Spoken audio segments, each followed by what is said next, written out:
constituted body.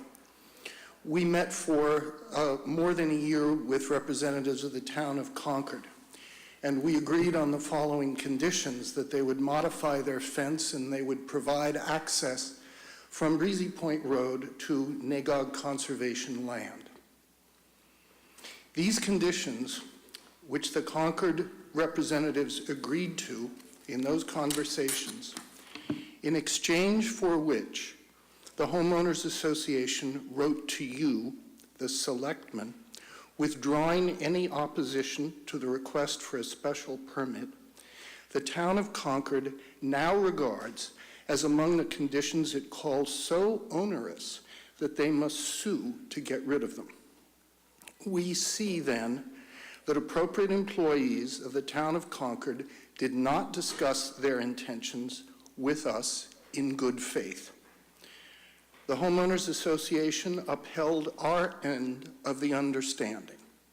Concord has now not only denied these conditions, they now claim that some of the very conditions to which they agreed are so unacceptable that they must sue this town. We ask you, as the Selectmen elected to represent us in the interests of Acton, to stand firmly in a decision to fight this suit with all means at your disposal. Not to do so would be to ratify the bad faith shown by the town of Concord to numerous residents in Acton. Thank you. Thank you, Mr. England. Anybody else? Citizens? One more, Tara. No up and down.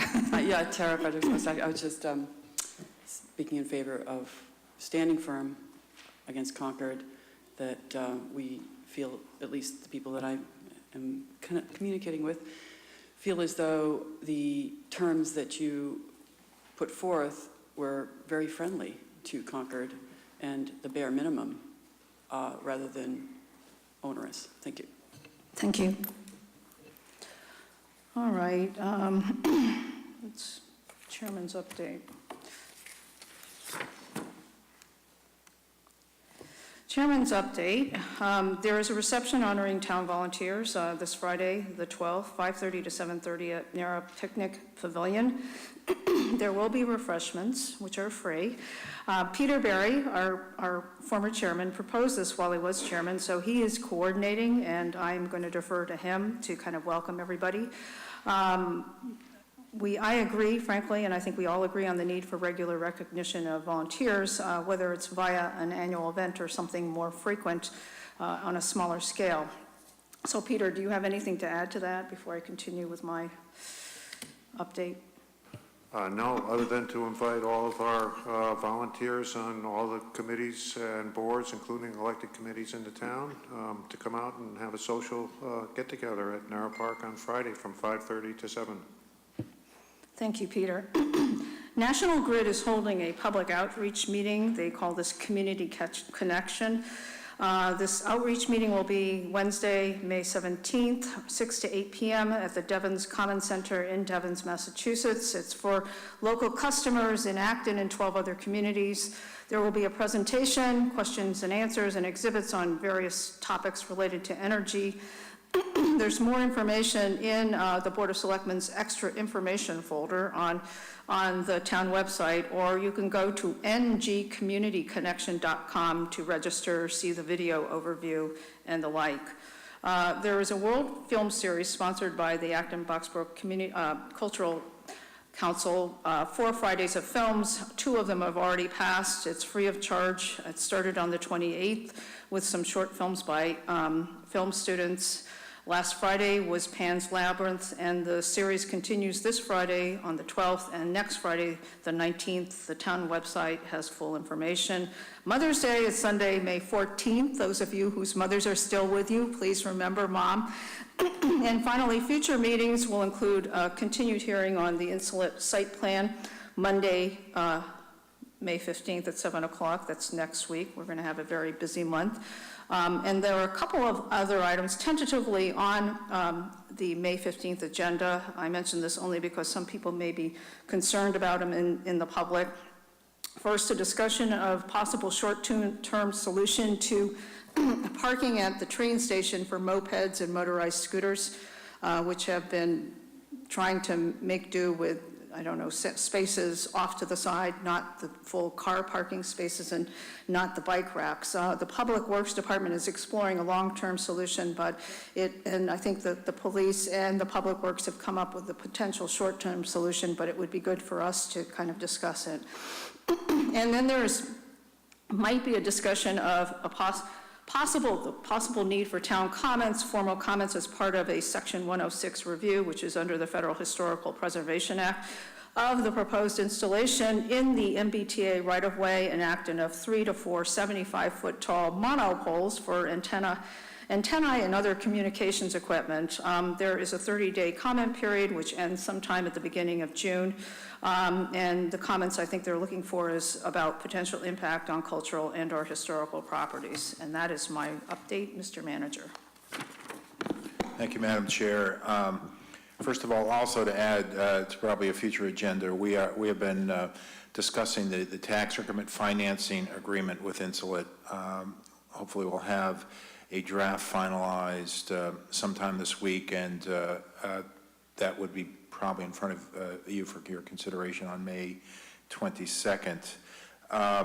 Also, starting to work on a request for proposals on 43 School Street property we took for back taxes, and town meeting had authorized us to pursue it for affordable housing. So I've been working with Liz Rust at the Regional Housing Service Office, and we'll be working on an RFP with Town Council. If you come in the office the next couple of weeks, we have a student intern from AB, a senior, doing his kind of requirements. His name's Will Otero. He's a baseball player, and we'll be going to San Diego State in the fall as a political science major. So give him a little hands-on experience with political science for the next couple of weeks. And finally, I attended the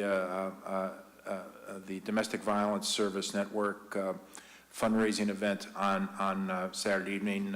Senator Eldridge was there as well. Guest of honor was our retired police chief, Frank Widmeyer. One thing, and Jamie, I don't know if you were still there, but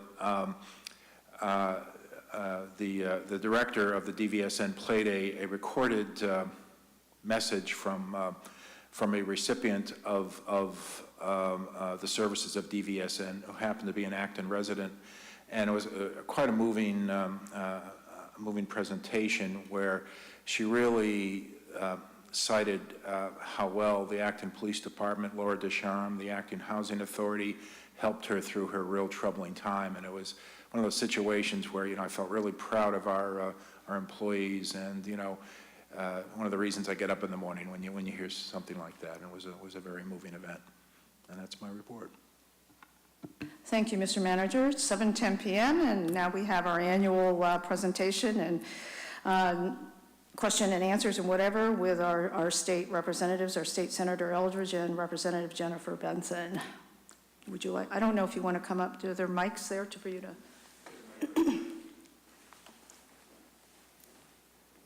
No, I think they can share, right?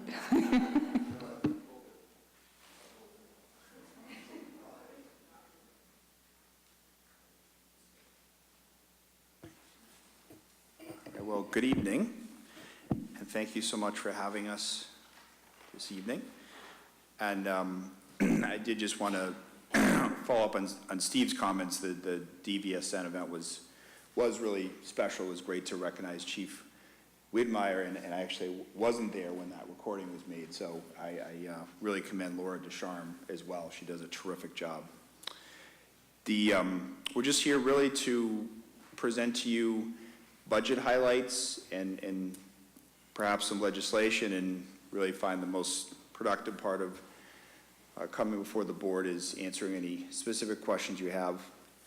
I've just handed out the letter that I have listing my budget priorities going into the Senate budget, the Senate budget should come out next Tuesday, and then we'll be debating it the following week. So if you just look at the letter on the first page, I do strongly support raising revenues, both out of a recognition that state revenues continue to decline, but also possible cuts at the federal level, whatever happens with the federal budget. There's the federal budget resolution, but that's really just a short-term resolution. So what I focused on is closing corporate tax loopholes and tax breaks. The second item is a bill that I think the board is very familiar with. It's a bill that would raise the Registry of Deeds filing fees to get back to the 50% match for the Community Preservation Act. This board and the town's Community Preservation Committee has been very effective at using CPA money for historic preservation, affordable housing, and protecting open space and recreation. So we know that the match has gone down significantly, most because so many communities, most especially Boston, have joined the CPA. So this bill would give the flexibility to the state to raise the fees so that the match would go back to 50%. So strong support of that. Number 3 is that there's been a lot of discussion on Beacon Hill about possibly taxing certain hosting services, including Airbnb. So that's something that the legislature is likely to take up this session. In terms of budget priorities, of course, my first priority, number 1, protecting local aid to cities and towns, including Chapter 70, Chapter 90, which the legislature the House and Senate just agreed to provide $200 million for this year. SPED circuit breaker, lottery aid, and regional school transportation, which obviously means a lot to the Acton-Boxborough Regional School District. On the second page, continuing to advocate for investments in public transportation. We have obviously a great train station, we have a great shuttle service, but I know from the recent parking and train station forum that was held here at Town Hall and that Peter was a part of, that we need to look at parking options and perhaps expanded shuttle for Acton and for surrounding residents. Maintaining funding for vital social safety net services, including serving the homeless, low-income families, at-risk children, those with disability, and the elderly. Number 4 is really hoping that the legislature this session can begin implementing the Foundation Budget Review Commission, which made recommendations to not only change the Chapter 70 formula, but increasing state funding for special education, which I know can be a particular burden at the local level to fund the majority of special education costs. Number 5, significant investments in capital infrastructure. I know that some of the elementary schools are going through the MSBA process, strong supporter of that. And then the last item, which I really see as a legacy of the Senate district going back to Pam Rezor and Bob Durand, is dedicating 1% of the state budget to the environment. It's called the so-called green budget. So it's getting the state budget back to 1% of the $40 plus billion budget to protecting the environment. So this is Department of Environmental Protection, state parks, et cetera. Right now we're at about 0.5% from last year, so trying to get it to 1%. And related to that, and I know the water issues have come up a bit before the board because of Neagog Pond, is that I do have a legislation that would increase funding for water infrastructure across the state, but also looking to make sure we protect open space throughout Massachusetts. So those are my budget priorities, and happy to answer any questions after Representative Benson's presentation. And again, thank you very much for having us. Thank you, Senator Eldridge. Representative Benson, your turn. Thank you. It's a pleasure being here. Thank you for the invitation to come. As you know, the House has already gone through our budget process, and we were able to make some key investments in several areas of the budget and start to realize the FBRC recommendations around Chapter 70 with making some initial headway into the health insurance increment within the Chapter 70 formula. So, I think it's very likely, just because to enact all the recommendations of the FBRC, that would be a very large funding commitment. And I think you will see sort of an incremental increase in the various areas pointed out through the commission's work in changing those assumptions. So we're starting to make those changes. We addressed in some part the health insurance increment, and then hopefully moving forward as we can throughout those recommendations. So you already know there's a 1.4 increase in special education circuit breaker, 3.9% increase. This is throughout the whole budget. The House budget was increased over FY17 in the general government aid. Chapter 70 overall increased by 2.6%, and regional school transportation increased by 1.6%. For Acton specifically, the UGA aid increased by the same amount. Chapter 70 not quite as much as the overall state budget because of the issue around the fair share with the state. So your numbers weren't quite as high an increase, but we were able to secure the last year of your regionalization funding, funding aid or bonus aid, I guess it's called. So the last year in that installment, which hadn't been included in any version of the budget, we were able to get in an amendment. And also the Acton Maynard shuttle, we were able to get $75,000 as an amendment into the budget to help support that project. So, that's sort of the budget in a nutshell, and obviously there's a lot farther to go. I think one thing we're all probably watching very closely is what's happening at the federal level with Medicaid in particular. And if the House bill stands, which I doubt it will, that would be a dramatic change to state resources because it would change the Medicaid program to a block grant, which is how we were able to fund Romney Care prior to the ACA. So, there could be substantial changes to that. I think that's a wait and see. But I think it's important. I think there's been sort of the assumption that even if with the ACA repeal, we would be able to go back to what we had in our 2006 healthcare reform. And unfortunately, at this point, that is not the case because the funding mechanism for that would no longer be there, our partnership with Medicaid.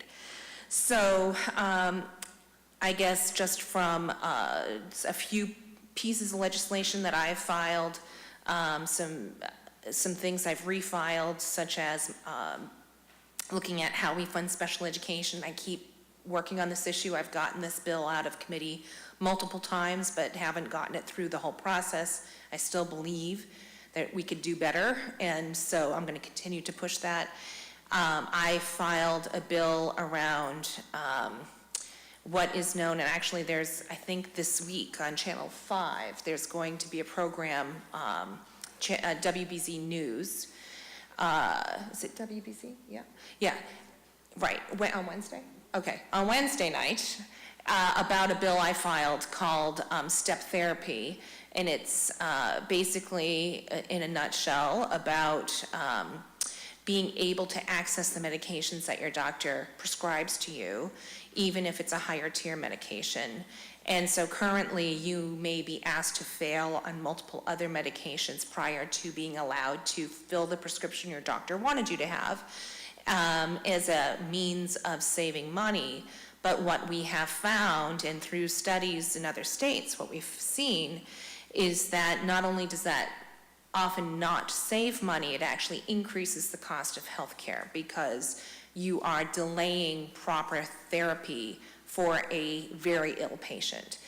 And so it may allow their disease to progress and become much more serious. So my bill would create a mechanism for a doctor to ask to override that policy in order to have access to that medication right away. And then a new file for me is a carbon pricing bill. And that has gotten a lot of interest around the state and around the country. So there was just several op-eds in the Globe and the Worcester Telegram. Also, the Washington Post is doing a pretty big story on it. And, it is interesting to me that economists and scientists and environmentalists have all coalesced around this idea as the most effective way to address global climate change and the use of carbon-based fuels. So, I think this is, it's a very comprehensive piece of legislation. I don't know if it'll make it through this session, but I think it's certainly educating my colleagues and beginning that conversation, which is critical. So, and I continue to be chair of Consumer Protection. We have our first hearing tomorrow, so thank you. Thank you, Representative Benson. Are there questions, comments from the board? Anybody? Katie? Okay, well, thank you both for coming. So one thing, and thank you for your budget priorities. I know you're always looking out for our town, so we appreciate that. And I know we've often been able to get increased funding for regional school transportation in the annual budgets. And I would ask you, because it sounds like there are potentially going to be additional 9C cuts this year based on some of the more recent revenue collections in recent months. And in many previous 9C cuts, regional transportation aid is one of the areas that's hit hard. And so I'd ask you to advocate to Governor Baker not to do that and to do anything you can to overturn any of those. I still firmly believe that there was an amendment filed to a state, I believe it was a budget, that said that regional transportation aid cannot be cut more than Chapter 78 is.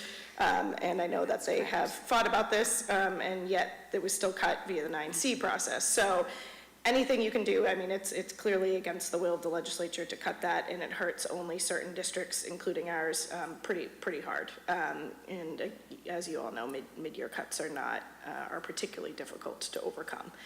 So anything on that front, and great appreciation for including the regional bonus aid, as that's been really helpful for us. And just as a note, one of the concerns with the AHCA with regards to Medicaid funding is that the school district has recently been including the Medicaid reimbursements that they receive from a federal level for certain services that they provide to special education students, and so that will have a big impact there as well. So if any of that comes true, and hopefully it will not, but if it does, if there's anything we can do at a state level to prevent that or to reimburse districts for that loss, I think it's a smaller piece that not a lot of people were paying a ton of attention to.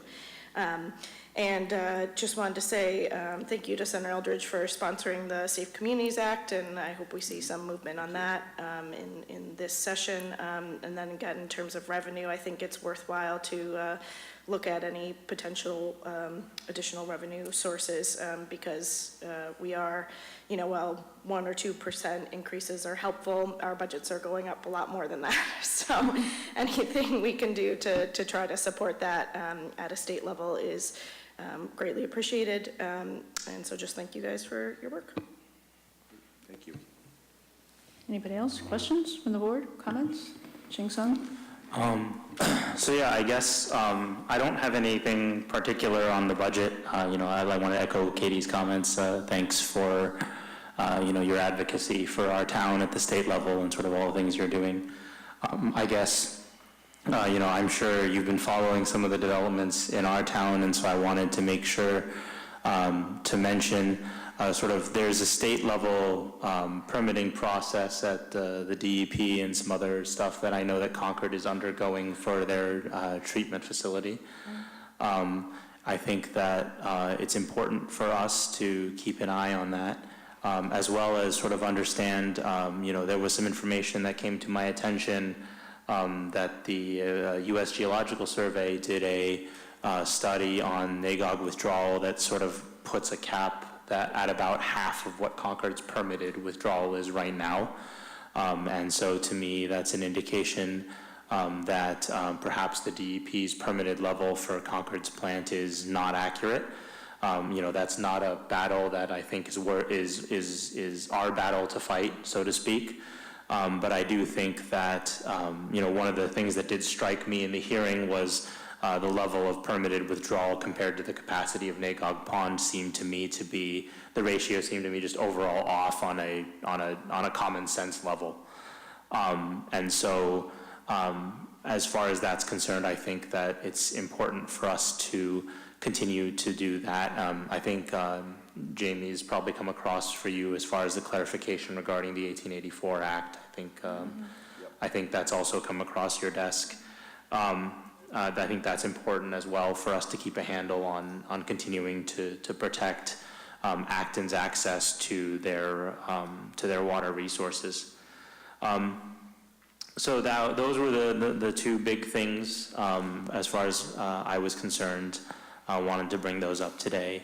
And then as far as a question I had for, I guess I missed the carbon pricing bill thing. Do you have the date of the Washington Post article and some of the other stuff that's coming? Is that like hasn't come out yet, or is it coming out? So there was already a Globe op-ed a week or two ago, and then the Telegram had an op-ed in it today or yesterday. And then the Washington Post is working on a story. I don't know when it's coming out. Okay. Well, no, that's good because I've been sort of loosely following carbon cap and trade, carbon pricing, carbon tax sort of bills. And so, I obviously don't want to spend a long time discussing the particulars of that, but I would be interested to figure out. So I'll go look for those. Thanks for bringing that up. And then I guess the other thing is Senator Eldridge. I wasn't able to find more details on this. I saw sort of a blurb and sort of a quick summary on the Senate website as far as a bill you proposed regarding free tuition for many Massachusetts residents at Massachusetts colleges and stuff.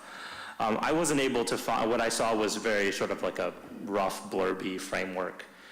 Is there some place I can find more details on it? Did I just miss the link in the website to the full bill?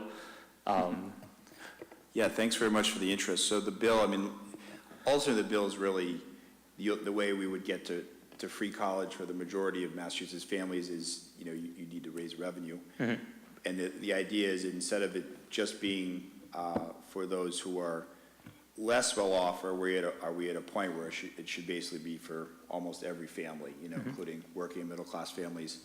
So there's more details on my website, senatoreldridge.com. So, but it's a fairly straightforward bill in the sense that it says, free tuition, free fees. So it's not just the tuition piece, it's the fees too, because that's more expensive these days mm-hmm. than tuition, as well as housing as well. So it's part of a sort of a national conversation that's happening about moving to that model.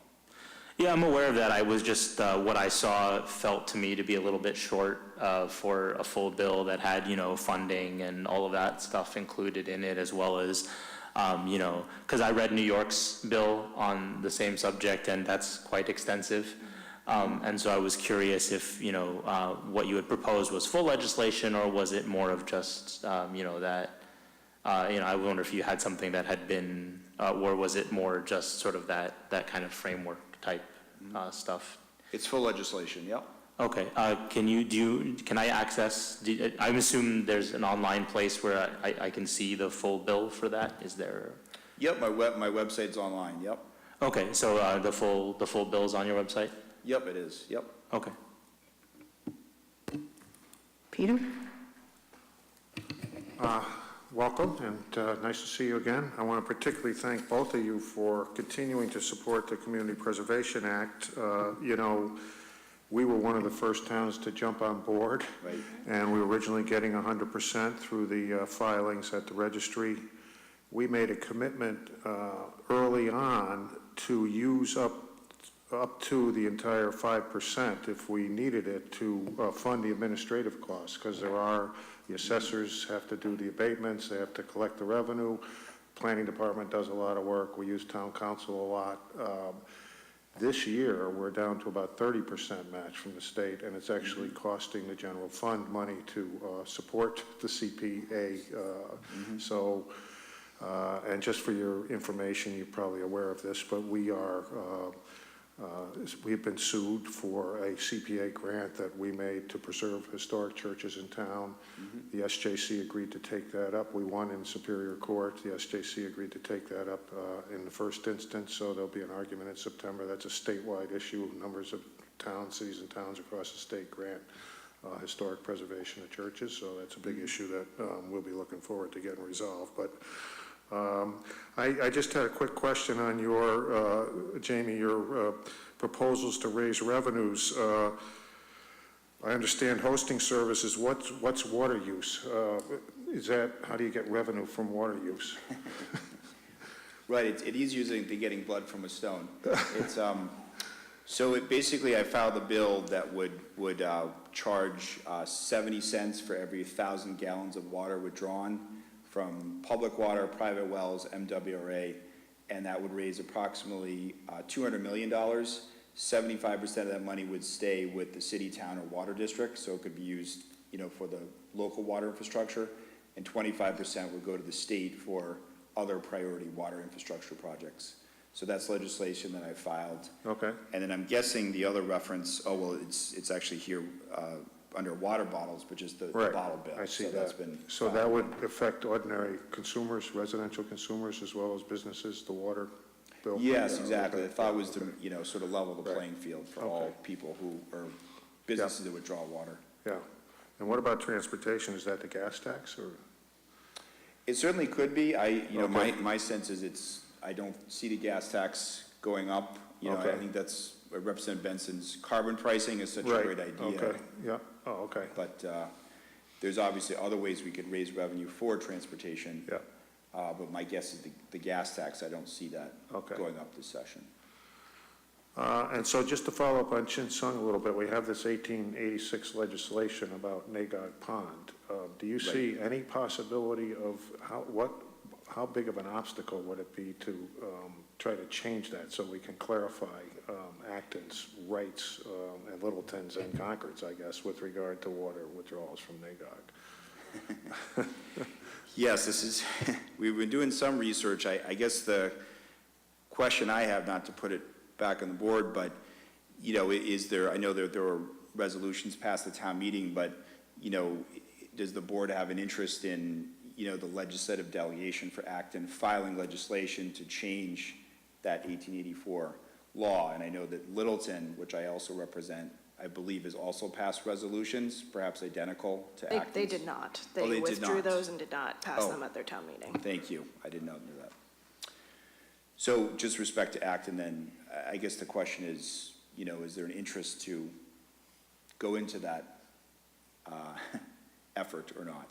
So, Okay, and so I assume the best way to do that would be to put a citizens group together, and maybe work with your staff at least to get some ideas bounced around about what could be done and what the issues are and how we might clarify it.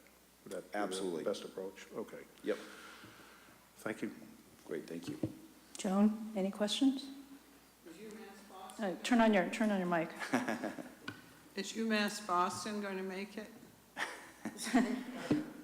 I think it will, and the governor just released $78 million to fix the garage issue, so, which I support, so I think it will.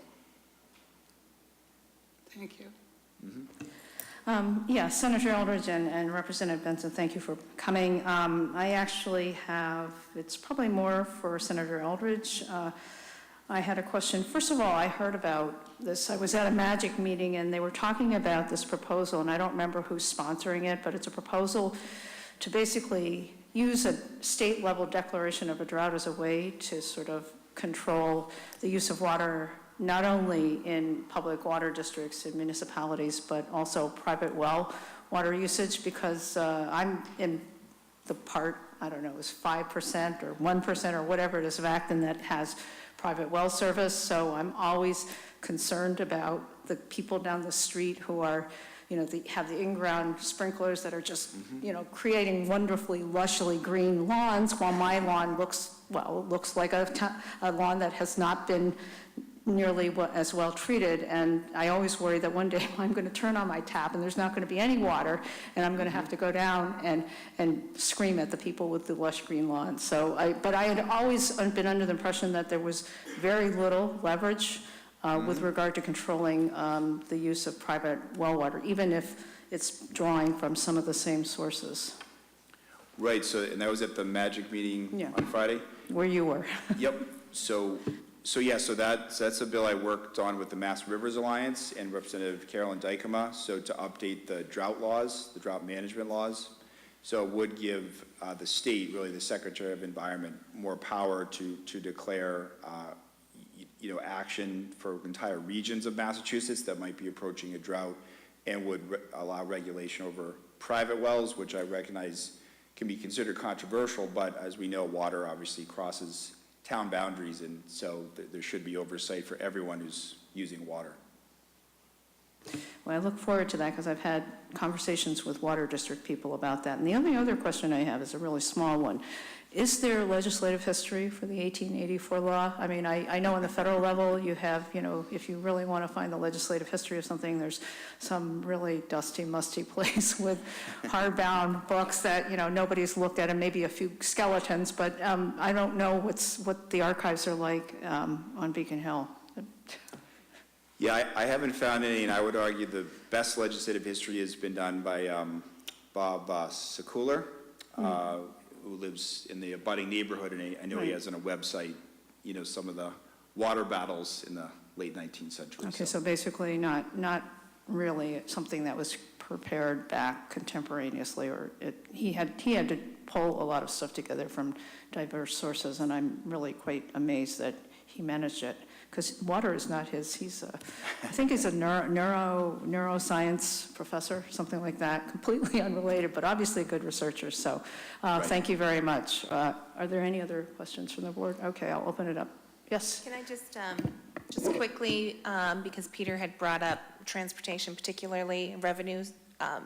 So my carbon pricing bill has a retained aspect of it, which one of the allowed uses of that would be to go toward public transportation, and particularly suburban or regional transportation. So there are sort of a listing of recommended uses for that fund, and a lot of it is trying to drive dollars back to municipalities, whether it's for energy efficiency, green energy upgrades, or regional transportation projects. So just as an aside, that's a potential source of new revenue as well. Okay, thanks. I'm just not familiar with the concept. Is it taxing gas guzzlers at a higher rate than No, efficient it's essentially setting a price on carbon emissions, per ton price on carbon emissions. And 80% of the revenue collected from that would actually come back to employers and citizens as rebates. And so the idea is that it has a twofold impact. It is both discourages the use of lots of fossil fuels because you're paying a bit higher, but it's also the behavioral economic aspect of, if you get that rebate, the less gas or the less fuel you use, the more of that money you get to keep in your pocket. So it has sort of a two-prong aspect to it. And then 20% of all of the funds collected from that would go into a green fund that can go back out for a variety of energy efficiency, green energy, and transportation. Okay, great. Good luck. It sounds like a great concept. Just one other thing that raises in my mind. There is a bill. We have a problem in Acton, not only in Acton, across the state, with leaks of natural gas, methane into the atmosphere, which turns out to be 10 times worse than carbon, I guess. But, yes. Certainly I think everybody in town supports that bill, so we'd encourage you to support that bill as well. I'm sure you probably do. But, we do, yes, and that's been filed. Lori Ehrlich has filed that bill and has done great work around that issue. And then in the carbon pricing bill, there is also an acknowledgement of natural gas leaks as an emittance of carbon emissions. And so it is also works to quantify that as well.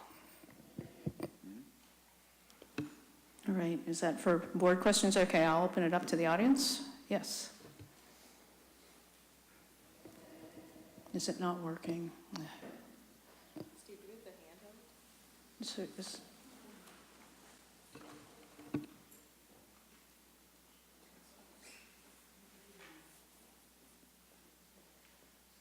got it? Okay. Let's see. 3 sections in my thing. The first one is water. I believe that the water commissioners in Littleton support the resolutions, but they pulled it from the town meeting because they didn't feel like they were prepared. So just want to clarify that. The permit that the registered need that Concord says that they have a right to, given the USGA water limits for healthy streams, does not leave any room for Acton or Littleton. So I think that that's a DEP responsibility that I hope that you guys can follow up on. Then I'd just like to comment that I hope that whatever happens with the state in terms of water control is not a centralization of power, but enabling language to allow local water districts to do things to stop abuse of water. So now I would like to say just a little bit about this state taxes, federal taxes, and just as a taxpayer and a small business person, homeowner, that if my taxes go down at the federal level, I hope you raise them at the state level. I think we'll make better use of that money here locally. It'll be more efficient, and go do it. Thank you. CPA, total support. I would like to mention that that there is enabling language for a land transfer tax at the local level. So we could be creating our own CPA, and there's going to be a couple people coming forward, I believe, to propose such. I think, Peter, didn't you do the first land bank in Nantucket? Is that you? No? Anyway, carbon pricing. I not only support this, but I hope that it includes all construction materials, because the GWSA right now does not put in the full embodied emissions from carbon, from the growing of the trees, the moving of the materials, the taking of the concrete, and the moving and producing of the concrete. So if you just to give an idea that you can maybe visualize a 6-pack of beer, we know what that looks like. It takes about 20 gallons of water to make. That's conservative. Some people are saying it's over 100 for one 6-pack. So, and then so that's about reconciling our efforts to make sure that we consider growth, so that we're not on one hand going and talking all about carbon pricing and fossil fuel reductions, and then going to our economic development people and not mentioning it at all. We've got to reconcile our environmental and social goals. The last thing I have to say is that Jen and I had a back and forth on email, and she made the commitment not to vote or work to lessen the power of the towns. And this is coming forth with this 2420 and the S81, and I hope that Jamie will make that same commitment.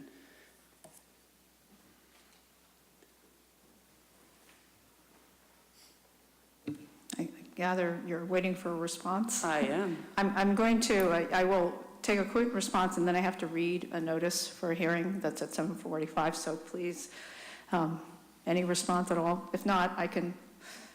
No. Okay, well, thank you, Tara, and good segue, since you mentioned 6-pack of beer. The Acton Board of Selectmen will hold, thank you very much, both of you. I'm very time conscious anyhow, and I know there's a group of people who are anxious, but thank you for coming and enlightening us and letting us know that you're continuing to look out for our interests. But I'm sure I'll see you both around. I seem to run into you constantly, so. All right. The Acton Board of Selectmen will hold a public hearing on May 8, 2017 at 7:45 p.m. in the Francis Faulkner Hearing Room 204 at the Town Hall, 472 Main Street, Acton, on the application of Concord Brewery, LLC, doing business as Rapscallion, 5 Strawberry Hill Road, Acton, Massachusetts, under Chapter 140, Section 183A of the Massachusetts General Laws for an amended entertainment license. The application can be inspected at Town Hall during normal business hours.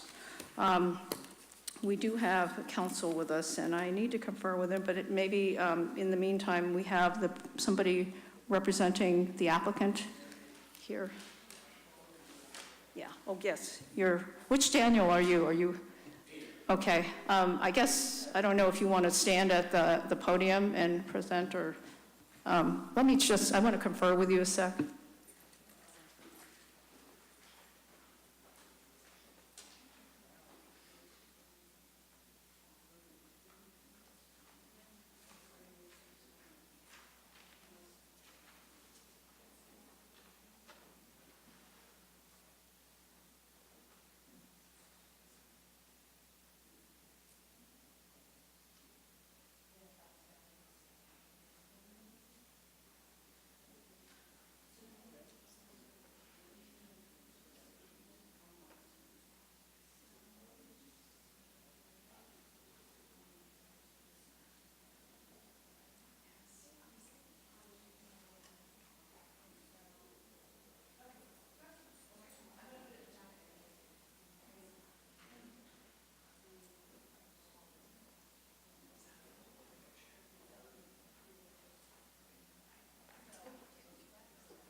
Okay, I'm going to introduce town council to sort of start us off with an overview, and then I'll...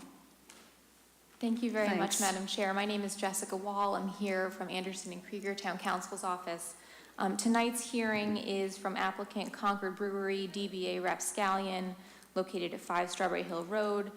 Peter Daniel is the applicant on behalf of Rapscallion. Rapscallion currently holds an entertainment license to conduct acoustic music on Thursday nights between 9 o'clock and 11:30 p.m. It's license number 5. It's issued November 21st, 2016, and it expires at the end of this year, December 31st.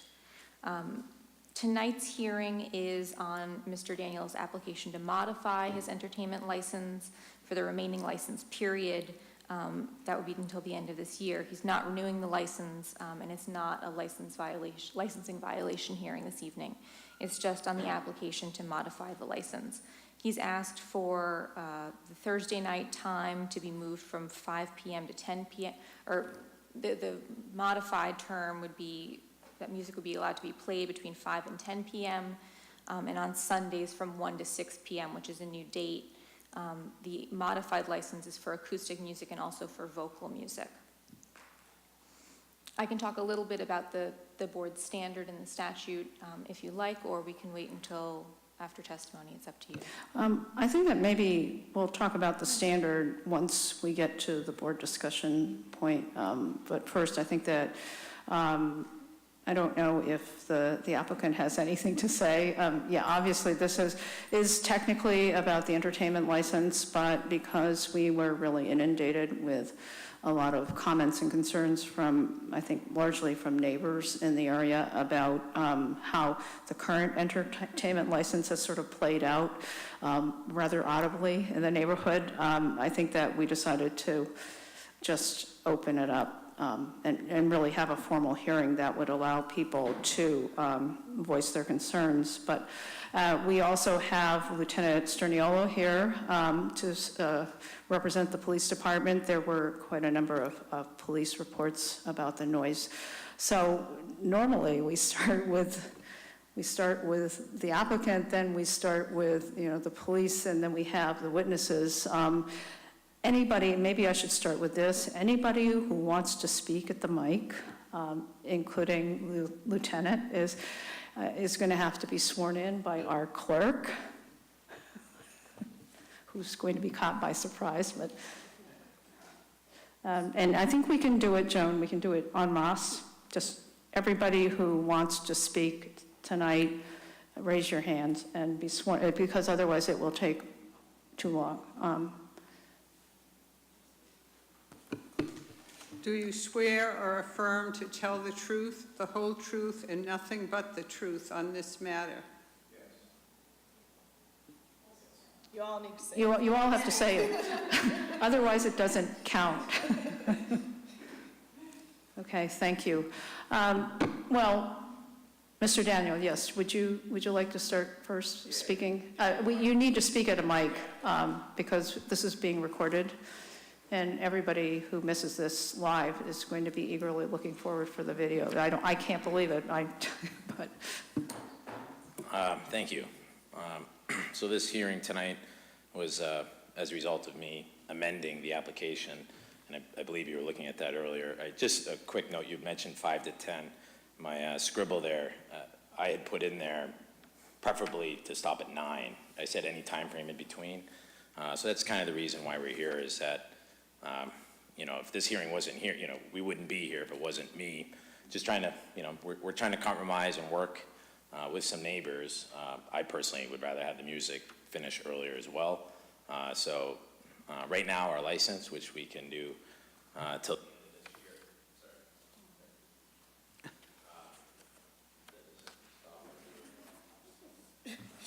You seem to be our technician today. We need it for the team. Okay. So I could have just, I guess, gone on the existing license till the end of this year. And then also another note, it says that we can go to 11:30 p.m. We've been usually doing 7 to 10. I don't want to go to 11:30 p.m. The license obviously says I can go to 11:30 p.m. So in a nutshell, I'm willing to definitely talk here further, move forward, but if the neighbors and I don't really have, meaning if they say, you know, we don't want to do a Sunday afternoon music or bring the hours down on Thursday night, you know, I'm fine with not going forward with doing Sunday afternoon music, but it just means I'll just stay on the 11:30 p.m. and do music 9 to 11:30 p.m. Throughout the remainder of the year, which I don't think they want, or do I? And I know there's a few neighbors, I say they, but I know most neighbors who have a problem with the music. So that's the first thing. And I'm open, again, if they want to do that compromise, you know, we'll finish music at 9 for sure, and I'll put it in writing, and whether it's on whatever you guys need on the application, the police department knows. I'm also willing to do a sound level meter, whatever it takes. If I prefer not to buy it, but I don't even know how much they cost these days.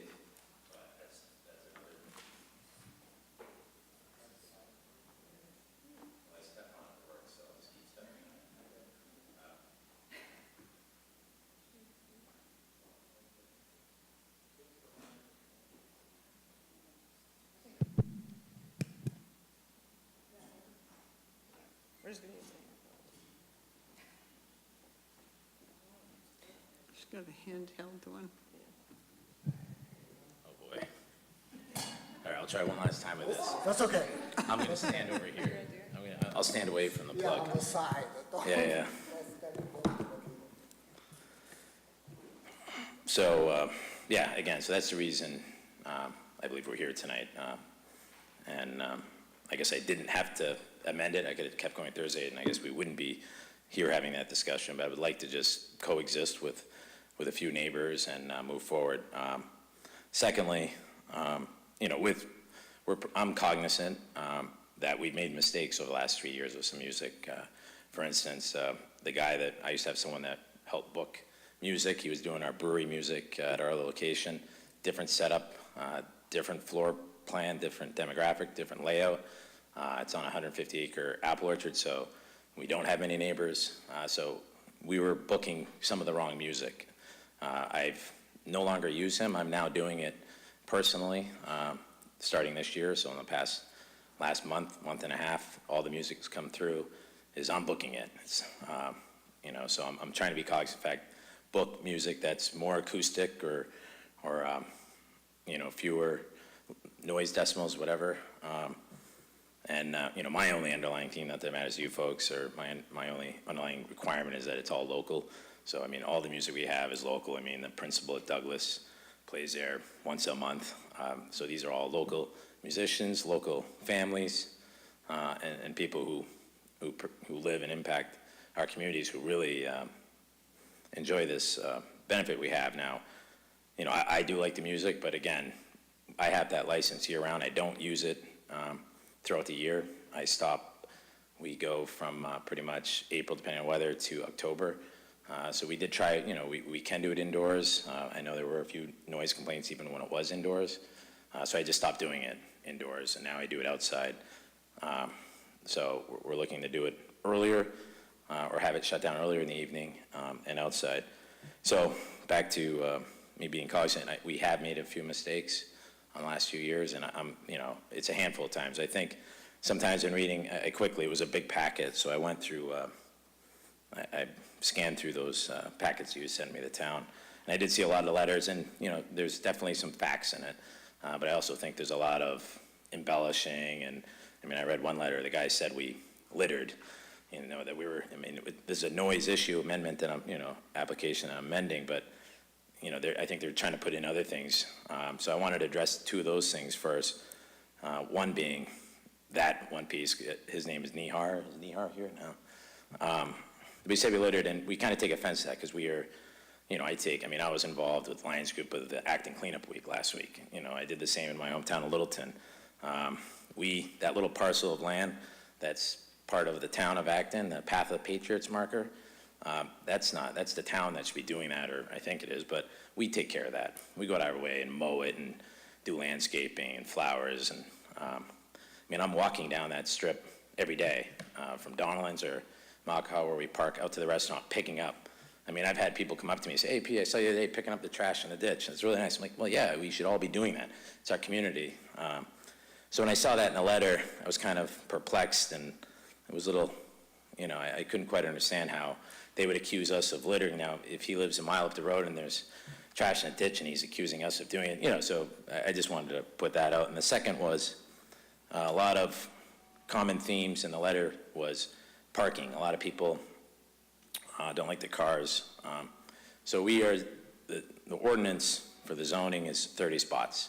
Our occupancy is 110 total, 90 patrons, so I guess they allow for maybe another 15, 20 for employees and so forth. So, we're allowed to have 110 people in the building, but only have 30 parking spots. So, we can all do quick math that I have nowhere to park cars. So I've been, with diligence and being very neighborly, I have a good relationship across the street. They let us park in half the lot 24/7, and the other half we're allowed to park 7 p.m. forward.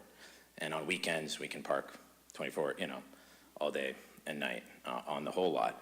So we go there. Now, sometimes there are cars that have to park on Strawberry Hill because, again, if nobody's carpooling and, 30 families come together, don't come there, they come separate cars. I mean, I'm already at 60 people. I'm not even at full capacity, and I'm going to have 30 cars extra. So you can do the math. They need to go somewhere. Now, that's something I've been trying to work with the town for the last 3 years, and it hasn't, they've been, just, there hasn't been any movement forward on that. So I'm not saying it's irony or anything, but I think to have all that in the letters, and again, they're associating, and they don't like cars being parked, I think it slows traffic down. A lot of the neighbors have come up to me saying, Pete, it's great. There's a marker there for 25 miles per hour, and people just zip down there. So when we park cars on one side, which you're allowed to, it's not posted, that actually slows traffic down, which I would think is a good thing. Safe, but I think a lot of neighbors maybe don't like turning the steering wheel to go around cars. I'm not sure. But they use that as a safety, they mention that word, which I think it's actually the opposite. It's slowing things down when you have cars parked on the road, so there shouldn't be any safety issue. I think maybe in a few of those letters they said it's a safety issue because they feel a car coming out of our parking lot is going to hit them. I didn't really get to the details of that. So that's another one I just wanted to bring up. I wouldn't have, but it was mentioned a lot in the letters. So again, just a few more points, and then I can, with humility, listen to the neighbors. But for the sake of time too, I mean, if they're not open for me doing, 3 p.m. to 6 p.m. on a Sunday, acoustic, we'll control it with a SLM meter, and Thursday finish at 9, and I'm even open to maybe finishing at 8:30, do 5:30, 8:30 type thing, or do 2 hours to 3 hours. If they're open to having that compromise, absolutely, let's move forward and talk. But if the neighbors say no Sunday music, then okay, that's fine. I won't do Sunday music, and I'll save ourselves all a lot of time here, and I'll continue on doing, I'll start what the license says to do, which is 9 to 11:30. So with that humility, I also realize the license says 9 to, I don't even remember how that time slot got in there, because I always on the application put time frames. So I think maybe they read it different when they issued it, because I wouldn't do music 9 to 11, just a 2-hour frame. But anyway, so I've made that mistake of putting it on the application. It's on me, but it shouldn't be. And then secondly, Sundays, we have played a few Sundays when we shouldn't, but that was because we didn't do Thursday. We wanted to try it out to see if it's better with the neighbors. So I should have gotten a 1-day license for that. I didn't. So I own those mistakes as well. And just for the record, I do my own bookings now, and I'm just trying to get to the facts. So I just want factual stuff here talked about tonight. So since I've taken over the booking, and I'm saying I'm going to try to control this better and have more accountability, we've had one complaint, I believe it's in that packet, in the last 2 months. And in that one complaint, the police who came, who have to remain neutral and indifferent to this, obviously, I believe they said in the statement, I think it was in the newspaper the following day, they said that the music was not loud.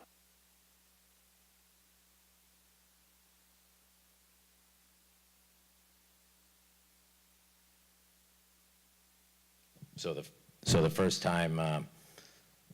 complaint we've gotten this year with me doing all the bookings and being a lot more hands-on with the music, there was a noise complaint, but the police came and remaining indifferent and neutral as they should, they said the music was not loud. So, you know, I just want to kind of have some premises here, some facts, and some showing that, all right, you know, a lot of people, you know, I'm gonna admit there's 3 or 4 times, I would say 3 or 4 times last year the music was too loud, absolutely, and that's factual. But I think a lot of the times when these letters are written, it's just, I don't know what it is. It's just unfortunate, but I want it to be fact-based. So, when maybe sometimes it's not. And then I think that's it. Just sorry, I think I wrote down some notes. Yeah. So again, I don't want unsubstantiated claims and outright lies. And a perfect example is that the noise complaint there, and then the littering in those letters. And I mean, that's just, you know, I guess I'm a little more. I take that to defense a lot because I just feel that's, you know, it's unwarranted. Yeah, and I think that's it. So again, want to coexist with my neighbors. We're here long term. You know, in a couple of those letters, again, they mentioned when I knew they weren't factual because one of the neighbors had mentioned my wife, who is the daughter of my landlord, who is a guy who, Claude Miquel, who owns a property and had a French restaurant for there. But, you know, they were mentioning things about her, and, you know, I showed one of those letters to my wife this morning, and she was just like, couldn't believe it. She's like, he couldn't even pick me out of a room. He's never even met me, or I forget if it was a woman or a man. But meaning, you know, he's even bringing in my wife, who he's never met. So it's kind of frustrating. She's like, I've never even met this person. They're saying I'm this kind of person. So it's, we plan on being here a very long time, hopefully as long as my father-in-law operated that property, which is 30 years. I know one of the neighbors, I believe, are here now. Their grandparents, or it's a family property, so they've been here many, many generations.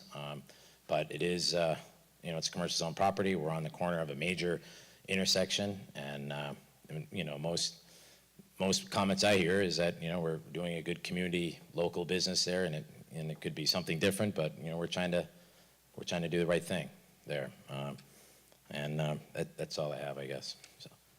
Okay, thank you, Mr. Daniel. First, I want to ask the board if you have questions you want to ask now, or you want to wait until we've heard from. You want to ask something now? Yeah. Okay, Katie.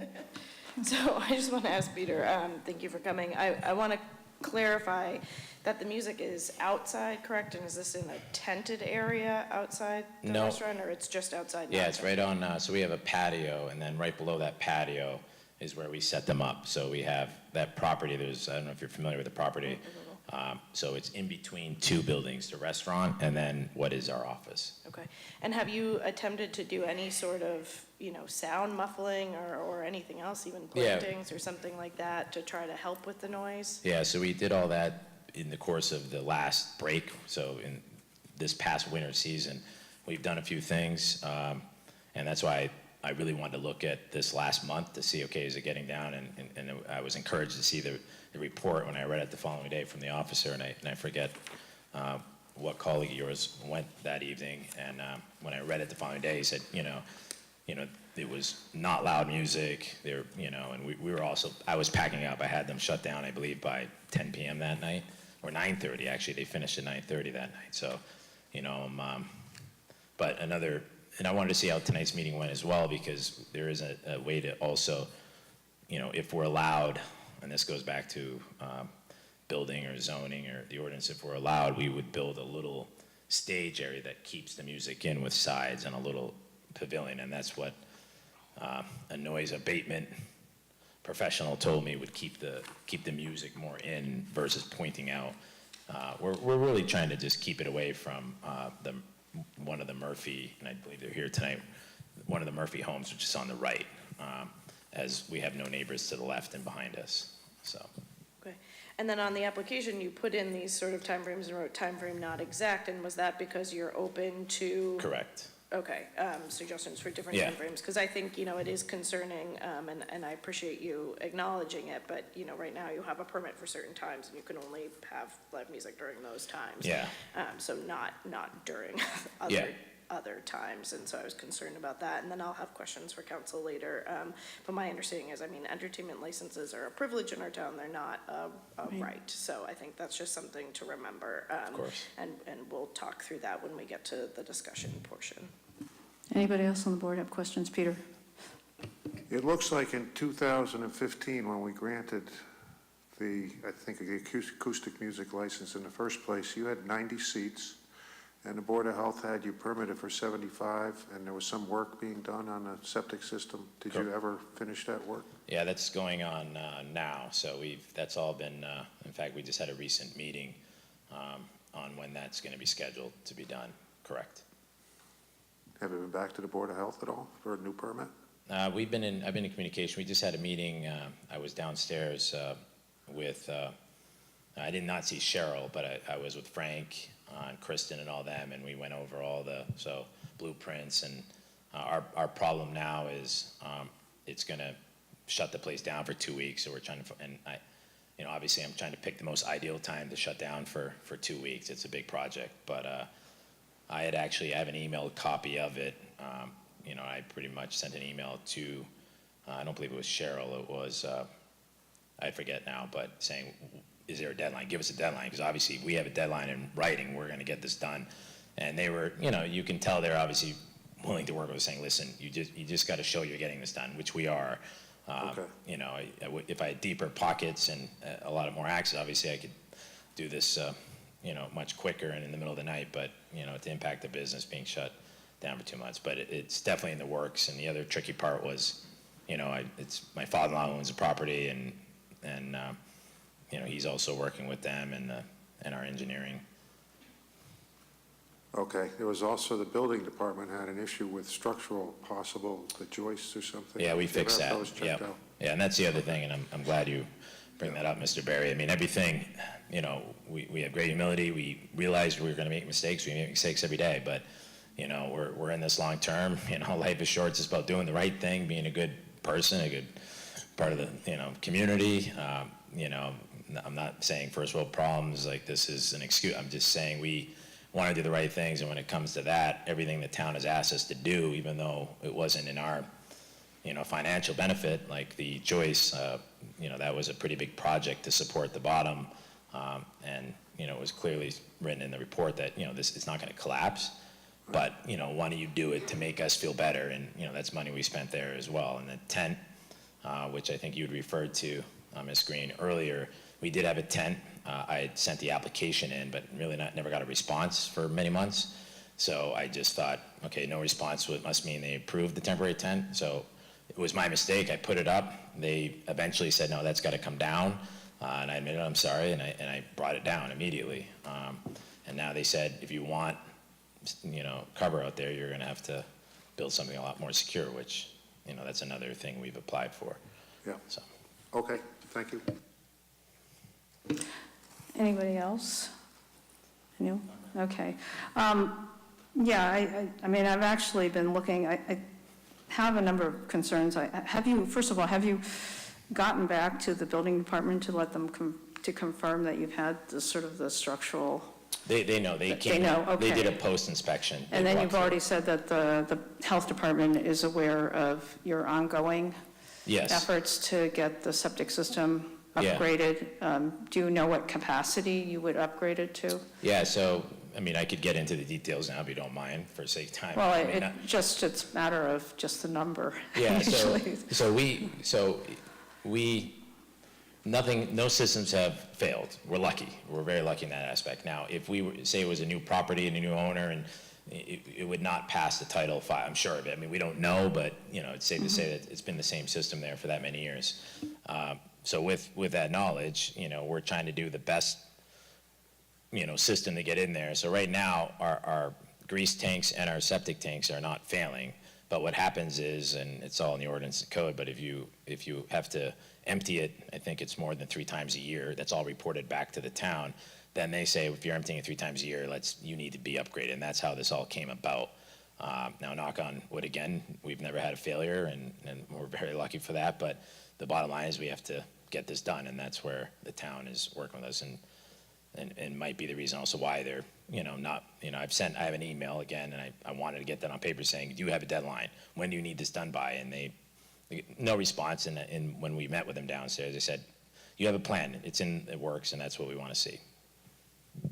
And then my only other comment has to do with, I think you say you're now booking the music yourself, and you're really trying to focus on more acoustic type music. It's actually, our current permit requires acoustical music, which I actually went and looked it up to make sure I wasn't misunderstanding it. It really means just the instruments themselves. Okay. I don't know if that even permits mics, but certainly doesn't mean amplified acoustical instruments. And that's, I think that is something that, we all assumed when we permitted it, especially 9 to 11:30 on a weekday, that it was going to be sound that would be contained inside the building. I also think that there's something the planning director mentioned about, playing outdoors. I don't think that that's allowed.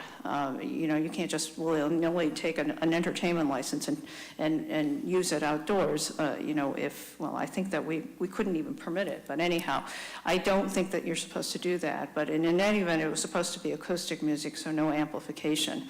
And the other thing is, in going through the various complaints, whatever the various emails may say, I went through the complaints and I highlighted the number of the complaints that were on days other than Thursday. Sunday, correct. Well, there was Saturday, October 2016 at 11:41, and these were, the restaurant closed the windows. This is in the police report.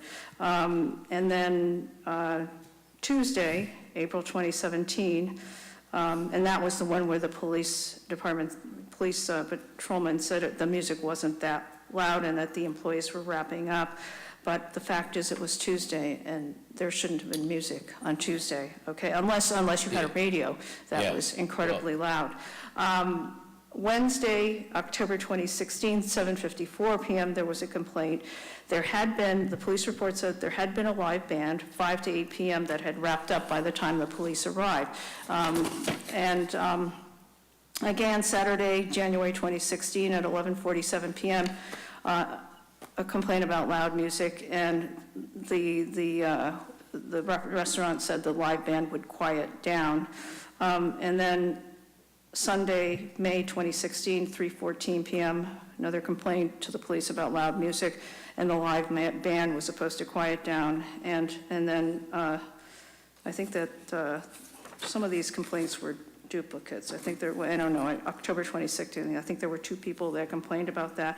But there were a number of complaints that are about music, live band music, that was on days and at times other than Thursday, 9 to 11:30. So Correct. Aside from the fact that whoever you were using for booking the bands was making very poor choices for the location, not considering that you're not in the middle of a field of 130 acres, but you're in a rather congested corner of Acton, in what is surrounded by residences, apartment complexes, and single-family homes.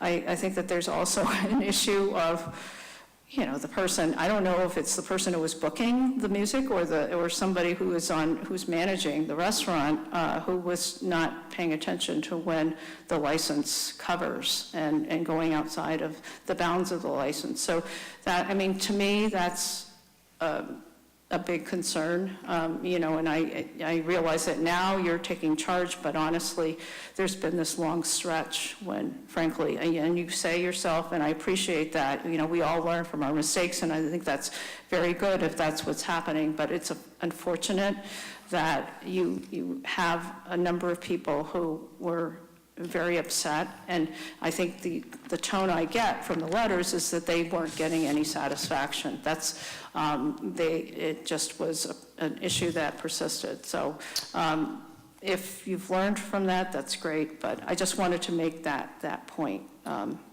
Yeah, if I may. Yeah.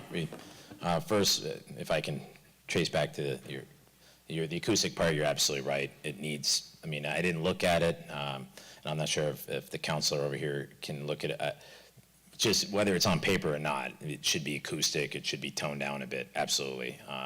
And that's what we're trying to do this season. Last season, when I wasn't doing the booking and a local musician who does bookings for other places was doing it, he was, we had, 3 guys doing reggae, things that just wasn't part of the model anyway.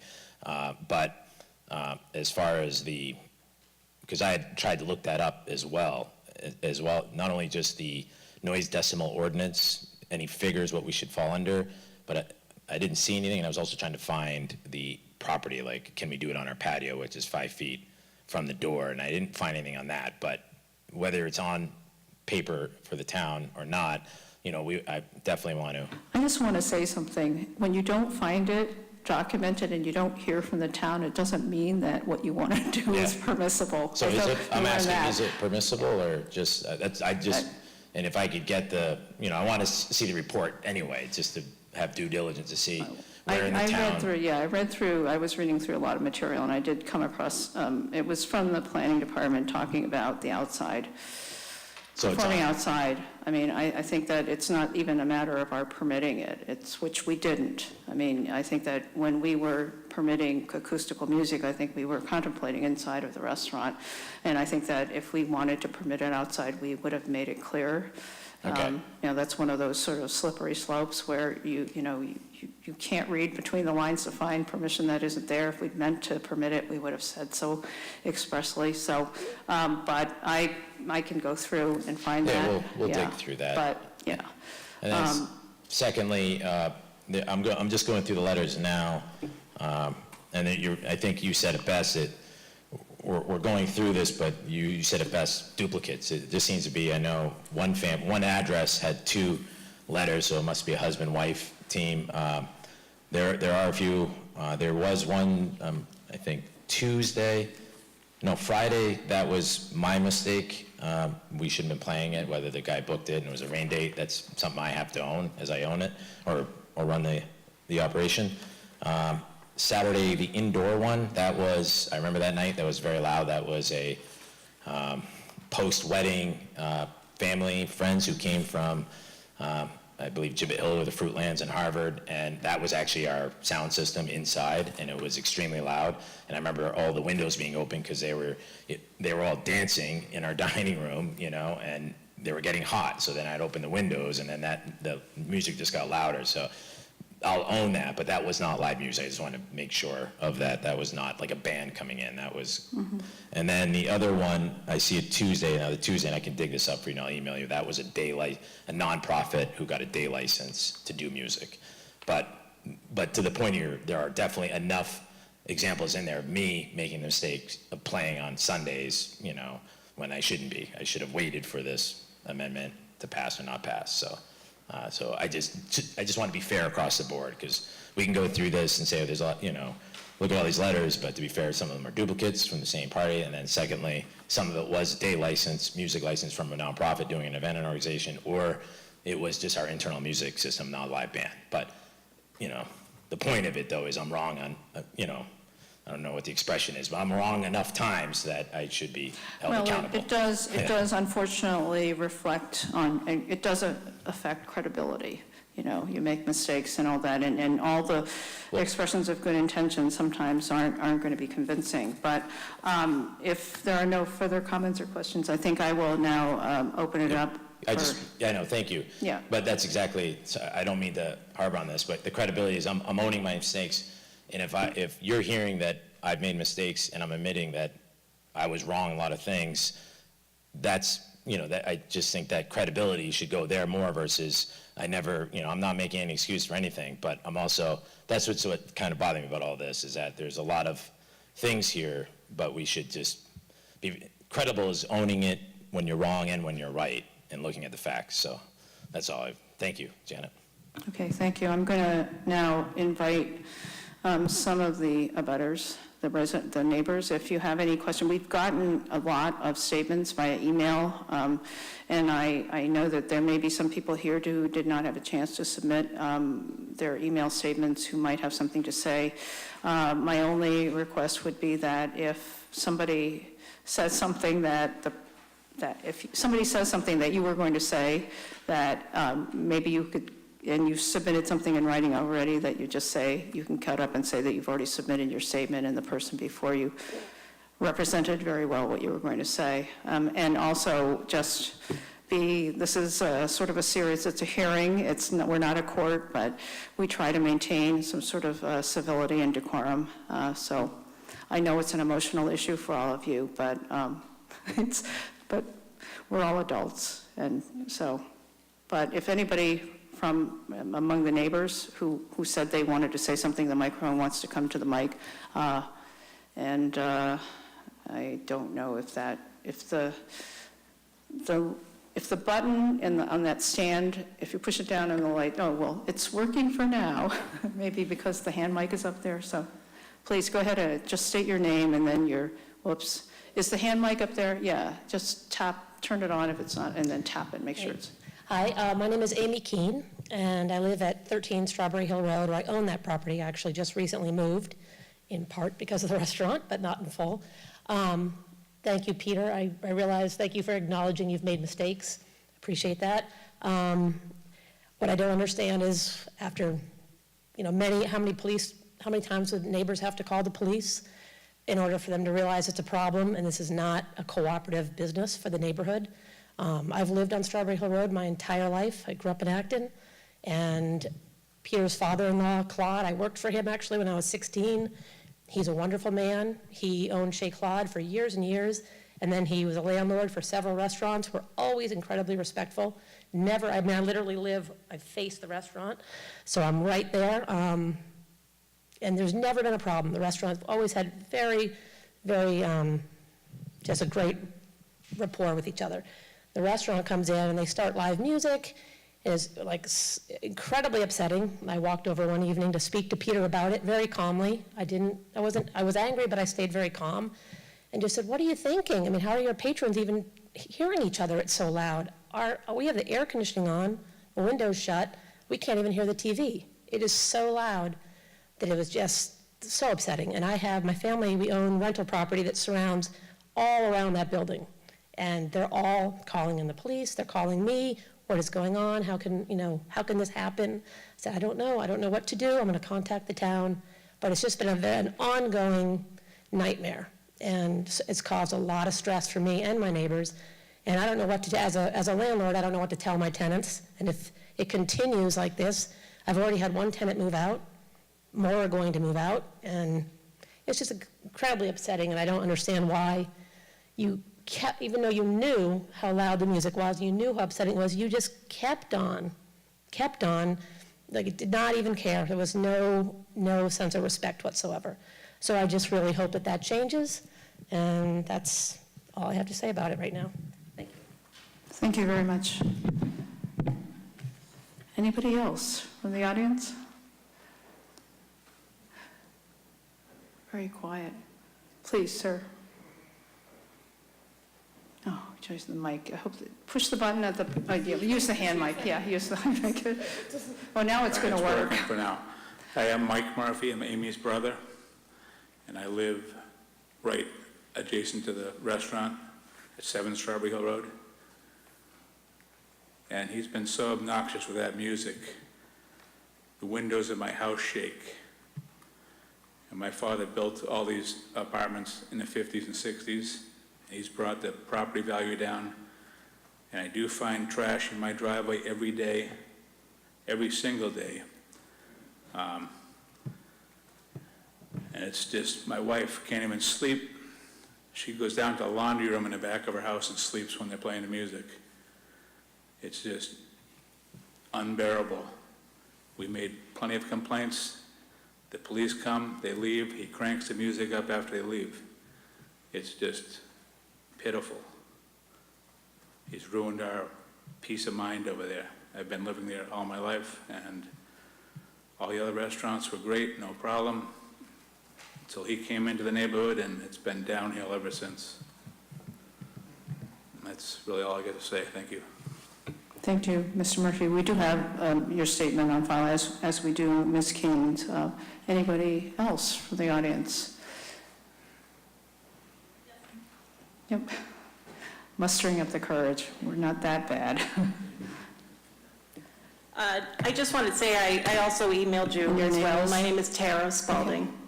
I lived at 5 Harvard Court for 2 years, and I don't want to repeat myself because I already sent you an email. I just want to say I agree with everything that Murphy said, that we constantly, we're talking to them, trying to find out, how could this be going on? And I emailed that, I have high school age kids. They couldn't do their homework. I mean, it was so loud in there that we couldn't go to sleep. It was, it was warm outside. We wanted to have the windows open. They couldn't, none of us could get to sleep. They couldn't concentrate. I called the police, I called the restaurant, and I just want to point out, he talked about, I didn't even know he didn't have a license for Sundays because there's music every Sunday. So I just wanted to point that out, every single Sunday. And I didn't even know it was only 9 to 11:30 because the music would start at 7 or 8 o'clock every Thursday night, and went at least until 10 o'clock. Not usually later, but it definitely was later sometimes. He said he didn't litter, but clients of the restaurant would walk their dogs all around our neighborhood from the parking area, and the dogs would litter. There'd be trash all over the place, not necessarily from him, but from the patrons on Strawberry Hill Road. The parking definitely was never just on one side of the street on Strawberry Hill Road. It's constantly on both sides of the street. And I think that's about it, what I haven't already covered. Okay, thank you very much. You're welcome. Yes. Thank you. Any other people from the audience who wish to speak? Yes? Rihanna Lenoy, 19 Strawberry Hill. I would not be completely opposed to Sunday hours if the Thursday definitely was limited to ending earlier. It is very difficult to try to go to sleep at night in the hot summers, music outside. The parking is definitely an issue on the street, makes it very difficult to get in and out of your driveways. And there was live music yesterday. So that's all I have to say. Okay, thank you. I have to read a notice. Oops. Okay. Where is my notice? Right. Okay. And then we'll resume with the rapscallion matter. The Acton Board of Selectmen will hold a public hearing on May 8, 2017 at 8:30 p.m. in the Francis Faulkner Hearing Room 204 at the Town Hall, 472 Main Street, Acton, on the application of 145 Great Road LLC for an amendment of site plan special permit number 7/25/00-372 under zoning bylaws section 10.4. The applicant requests change in the condition on delivery times at Brookside Shops, 145 Great Road. The application can be inspected at the planning department in Town Hall during normal business hours. Now, is there anybody else in the audience who wants to speak on the rapscallion matter? Okay, I don't know if the board has questions for Lieutenant Sterniolo, or if we should have a discussion and then ask questions as they crop up. I don't know. I don't know if we should, are we ready for the standard that we have to apply in this case? Maybe that will help kind of enable us to have more meaningful discussion, right? So. Absolutely. So the relevant standard here is from Chapter 140, Section 183A. The board has 3 options here when reviewing the application to modify the license. It can grant the application, it can grant it with conditions, or it can deny it. The licensing authority here, the board, shall grant the license unless it finds that the license taken alone or in combination with other licensed activities on the premises would adversely affect the public health, safety, or order because the activity can't be conducted in accordance with 3 different categories. One talks about disruptive conduct, criminal activity, health, safety, or fire standards. The second talks about unreasonable increase in the level of noise in the area due to the licensed activity. And then the third category talks about parking and traffic, so an unreasonable increase in those activities. So if the board finds that the application, the modified activity, could not be conducted in accordance with any one of those 3 categories, it can deny the license for that reason. It can also add conditions depending on what the board has heard about this evening. Okay, I have a question. if we want to change or clarify the original license in some way, do we have to do it by basically granting the requested change with conditions? I'm just wondering, because I feel as if there's been sort of not the most exacting compliance with the original license to begin with. And I don't know what the best way is for us to emphasize what it is that we want, if we're going to grant a license at all. If we're, it's just, as you say, it's not a violation hearing. It's really a hearing for a change in the existing license. But if we can wield more control over to try to prevent what's been happening, I don't know what the best approach is. So tonight's hearing has been set up as an application hearing, you're right, not as a violations hearing. So in that case, Mr. Daniels or Rapscallion holds the license as it stands right now until the end of the year. If the board wanted to modify or suspend or revoke or institute some proceedings that would affect the existing license terms, that would be a different sort of hearing. But the board can consider the history of complaints from the community when deciding whether to modify the license this evening. Katie? So Jessica, though, with the application, do we just have to make a decision about their proposed amendment, or can we choose to amend sort of their request to amend it? So, and it seemed as though Peter was open to times other than the loose ones on the amendment application. So could we choose to say, while the existing license allows for 9 to 11:30 on Thursdays, because they were requesting a change, we can say, okay, no, it's now just for whatever, 3 to 6 on Sundays with these conditions? I would say in that instance that Mr. Daniels probably would have to say whether he was comfortable with the application meeting those terms. But because he's provided some flexibility in the application, I think the board has some flexibility in that regard. Okay, and then my other question is then, therefore, if we deny it, though, it just reverts back to the current license, and in order to, I mean, we're allowed to revoke those, true or false? We're allowed to revoke those if we had a hearing about that, correct? Mid sort of cycle.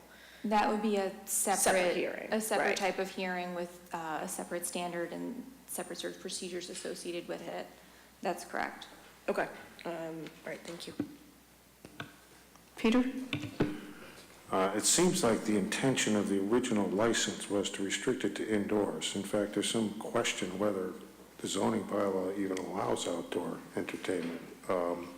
So could that be a condition that we could put on the hours, that it be indoors, which was the intent, as I understand it, of the original license in the first place? I think that would be a reasonable condition. I would just note that tonight's decision on the license doesn't comment on the zoning status of the property, but certainly saying compliance with existing zoning would be a reasonable condition. Katie? Can we ask the planning director to clarify whether the zoning right now is for indoor or if it allows outdoor entertainment? Because again, I reading through your statement earlier, it seemed rather as though it's convenient for that the indoor. planning director happens to have walked in. It's like, Good timing, Roland. oh, use the hand mic, Roland. If the hand mic is there, yeah. It's, now the other mic will go. Zoning defines entertainment as an indoor activity. Okay, thank you. So, that's basically it. Yeah, I thought I read that and one of your statements, and my problem is I read it and then I don't necessarily remember where exactly I read it, but I thought that was what you had said, so, okay, thank you. Any other questions? Joan? So if you wanted to have outdoor entertainment, would you have to have a one-day license? I don't know if it would be a one-day license specifically. It could be a different term of a different entertainment license. But if the board considers it to be indoor, then I don't think that the existing license would cover outdoor. Thank you.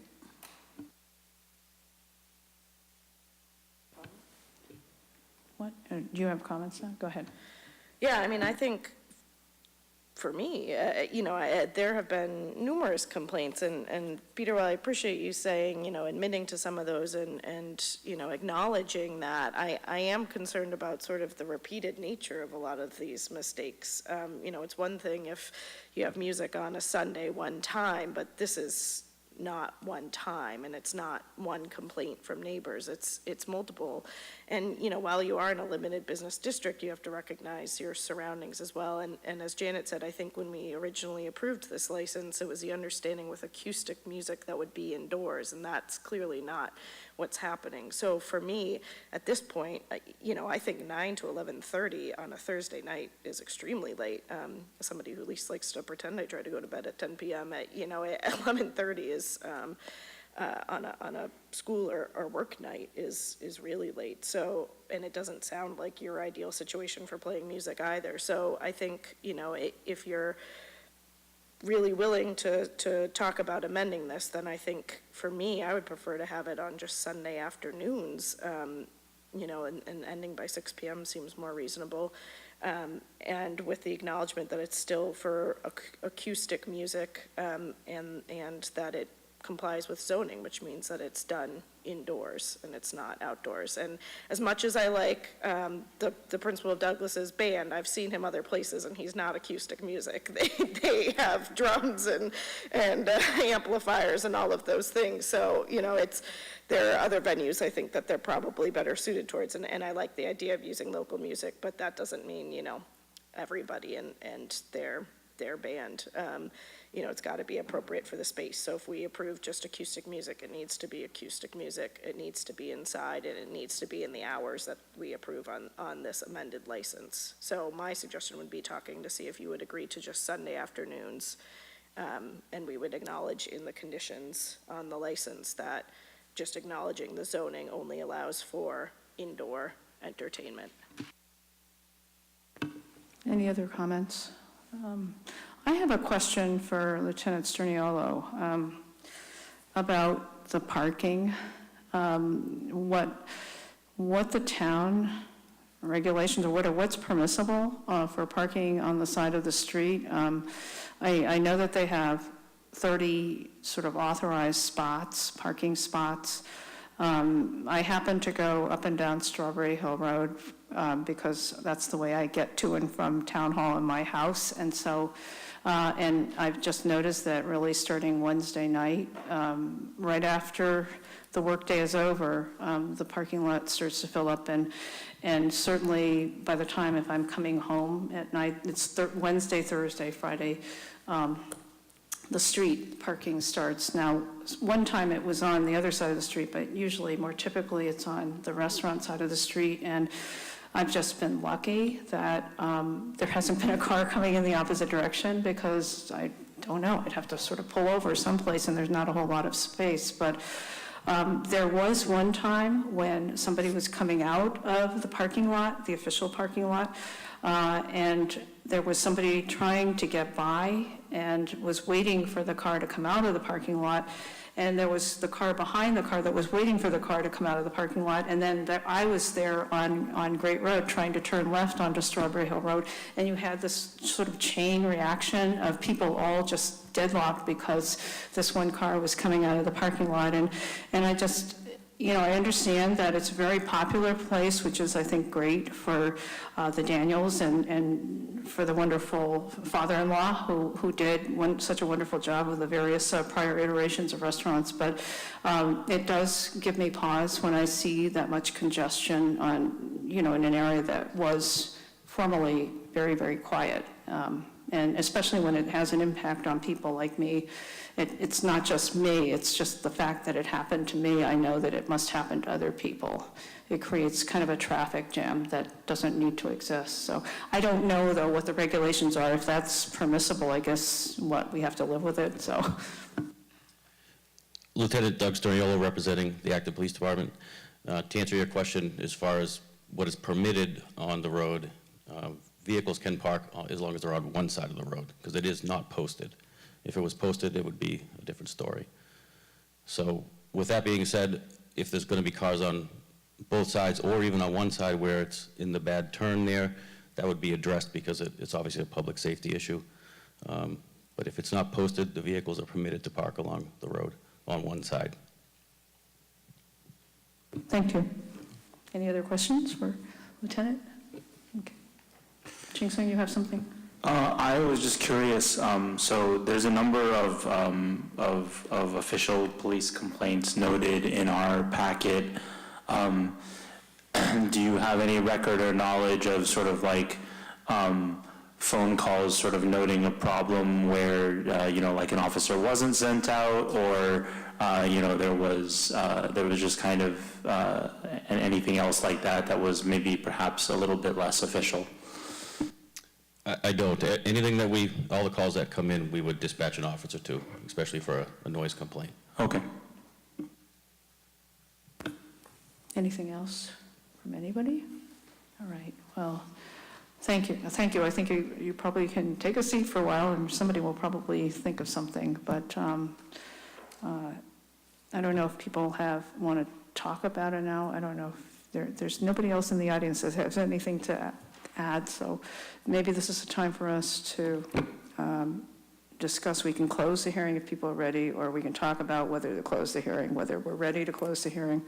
I know Katie has already offered what her sentiment is, and I don't know what the rest of you are thinking. I'm ready to close the hearing, and I pretty much agree with what Katie's expressed. Ching-Sung? I'm also ready to close the hearing, and, it seems, as much as I like Rapscallion, I've eaten there a number of times, and it's a nice restaurant. It seems to me that there's also definitely an issue with the neighbors in terms of how the restaurant is currently or has in the past utilized live music. I guess the only question that I would have is sort of if there's been a difference in the past month and a half or so that Mr. Daniel claims that he has been handling the booking himself. I do note that many of the noise complaints in the packet are from, the fall of last year, and so I don't know how much better, if any at all, the situation has been sort of, I would guess, in April and May, and so that's really the only question that I have that hasn't really been answered. But outside of that, it's clear that, there's a history here, and so I don't know. I think that some existing clarification on what our permit was designed for is probably warranted. Joe, anything? Okay. I'm inclined to close the hearing if somebody wants to make a motion.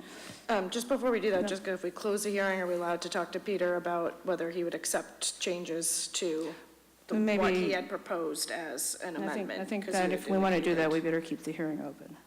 And then once we've determined that he's agreeable to that, then we can close the hearing and then talk. Okay, then I'd like to ask Peter if you're agreeable to limiting it to Sunday afternoons. Yeah, if you could come to the mic, to limiting it to Sunday afternoons.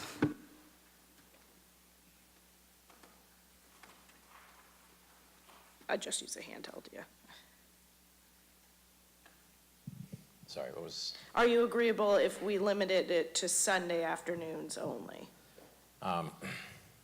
Well, it sounds like there's a few, if it can't be done outdoors and that's what the town ordinances are, then I probably just won't, I'd have to look at that. I haven't seen the paperwork yet on that, so, I mean. It's not paperwork, it's our zoning bylaw. So you Okay. can look at our entertainment license, or Okay. the zoning for entertainment, which is for indoor only. Okay. So if we can't do outdoor, then I'll probably just do indoor 9 to 11:30 p.m. and then maybe next year I don't renew, but, or maybe I don't, I can't think, on the spot as far as a decision, what I'm gonna do. I'd like to think that one over, I guess. I can. Okay, I guess the Email problem you, is call. right now you have before us an amendment that proposes 6 to 10 on Thursdays Yeah, we can- and 1 to 6 on Sundays. We have to either vote on that or it stays the same with the, the condition that Yeah. it is indoor only Correct. and acoustic only. Yeah. So we either vote to deny this and you keep it, or you agree that you'd be open to amending this, but it would have to be now. We can't you know. Yeah, so your amendment would be indoors Sunday afternoons only? That's my proposal, yeah. Okay. If you're agreeable to that. I'll probably just keep the indoors Thursday night from 9 to 11:30 PM. Okay. So then I'd be ready to close the hearing and deny the amendment, because it sounds like it's not being, That's okay. yeah. So, and we can talk, just, I want to acknowledge that I think you have to understand, that if there are continued violations of this, that we do have the right to have a hearing about revoking your amendment. So, or Absolutely. about revoking your license. So I would just make that really clear to you, that this is not saying this is, you can do this forever or through the end of the year, that this is a privilege, having an entertainment license. And if there are continued violations where we're hearing that there's music on Sundays or Tuesdays or whatever night, and it's not acoustic music, or it's outside or anything like that, then I think this board would be very inclined to hold a hearing about revoking the license. We're not allowed to do that under this current hearing, and I think that that's why that's not being discussed tonight, and that's probably the only reason that's not being discussed tonight. So just I'm speaking only as me, but I would keep that in mind. No, absolutely. No, I'm glad I could have not sent an application, and I'm kind of glad that this happened tonight, because it needed to be, approached and discussed, well, at least with the neighbors and I. So, anybody else? So I'll make a motion to close the hearing. Second. Any further discussion? All those in favor, say aye. Aye. Opposed, abstaining? And then I'm going to make a motion to deny the amendment. Second. Any further discussion? All those in favor, say aye. Aye. Opposed, abstaining? And so just so everybody's clear, that means their license is currently still for Thursday nights from 9 to 11 p.m. for acoustic music. 11:30. 11:30 p.m., yep, for acoustic music indoors. So And, we're all clear on that. And I think it's important probably that the police department be aware that it's only Thursday, 9 to 11:30, and anything outside of that range is improper. So I think that there was some confusion about that as well in the record, because I think the police showed up and then, we'll turn it down. Oh, wait a minute, why are you playing at all? So, yeah, okay, but thank you very much. It's tough. You have a lot of other things to do. Madam I Chair, think town council has it. Yep. just one brief piece about the denial. So the statute calls for findings with respect to the different standards about disruptive conduct, health or safety, or noise, or vehicular traffic. Would the board care to perhaps make some findings just to support the basis for the denial? Do you need a motion on it, or as the person who made the motion, can I just say it was based on the issue of noise, and that this proposed amendment would increase the noise issue in the neighborhood? I think by motion, I think would be best. Okay. I will make a motion to make a finding that the denial was based on the idea that the amendment would increase the noise issue in the neighborhood. Or maybe increase the risk of it. I mean, I think it's the idea that allowing the amendment is a reward.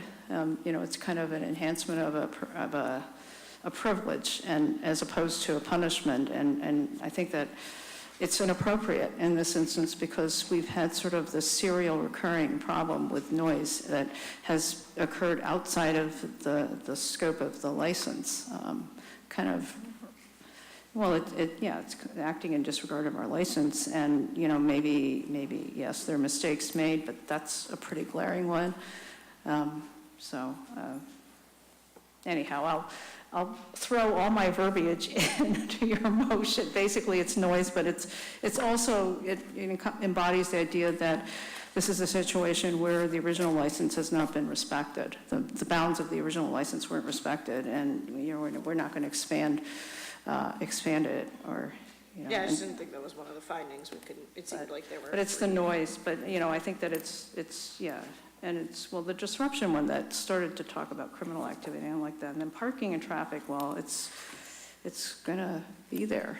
I mean, apparently, they can park on the side of the road, and it's a busy place, but But as, you know, we've tried to make clear here, we do have the authority to open a hearing about a violation if something happens. And it sounds as if this is going to be, this license expires at the end of the year, and apparently no intention to renew, so that's what, yeah. But we'll see. That's another meeting for the end of the year. All right, is there anything else? Well, we've got a motion. I second the motion. Second, okay. Any further discussion? All those in favor say aye. Aye. Opposed, abstaining, thank you. Thank you.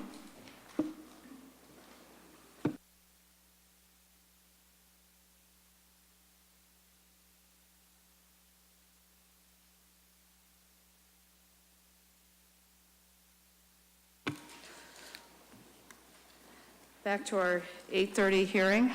And Katie, are you the assigned selectman? Katie is the assigned selectman on this, so perhaps you could just do the introduction, and Mr. Levine and the coterie can do their thing. Okay, I'll do a quick introduction, but Lou will do the real introduction of everybody tonight. It's a pretty straightforward amendment that everybody's familiar with. Brookside Shops and Trader Joe's is seeking to allow deliveries by 5:45 a.m.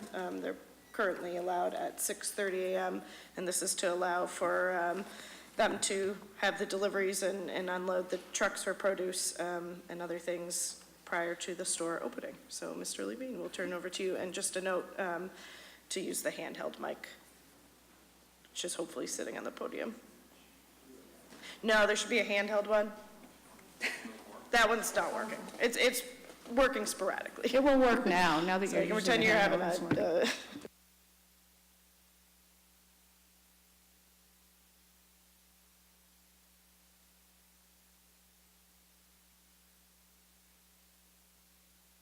Okay, thanks.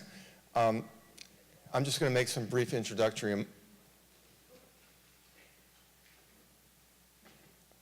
remarks, and I have from the ownership Lauren Holden, from the management Alicia Bisconi, and the manager of Trader Joe's here tonight.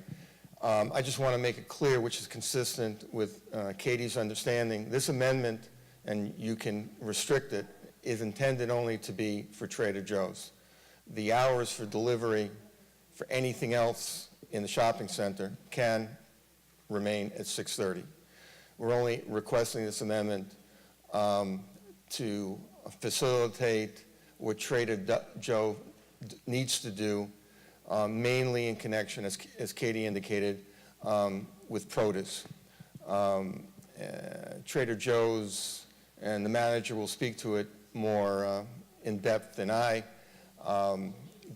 In order to be able to open up at 8 o'clock, which has been represented to me, not only is there when they open up, and I think the other supermarkets in Acton open up earlier, but that in order to get the produce out on the shelves at 8 o'clock, they need to be able to have deliveries at 5:45.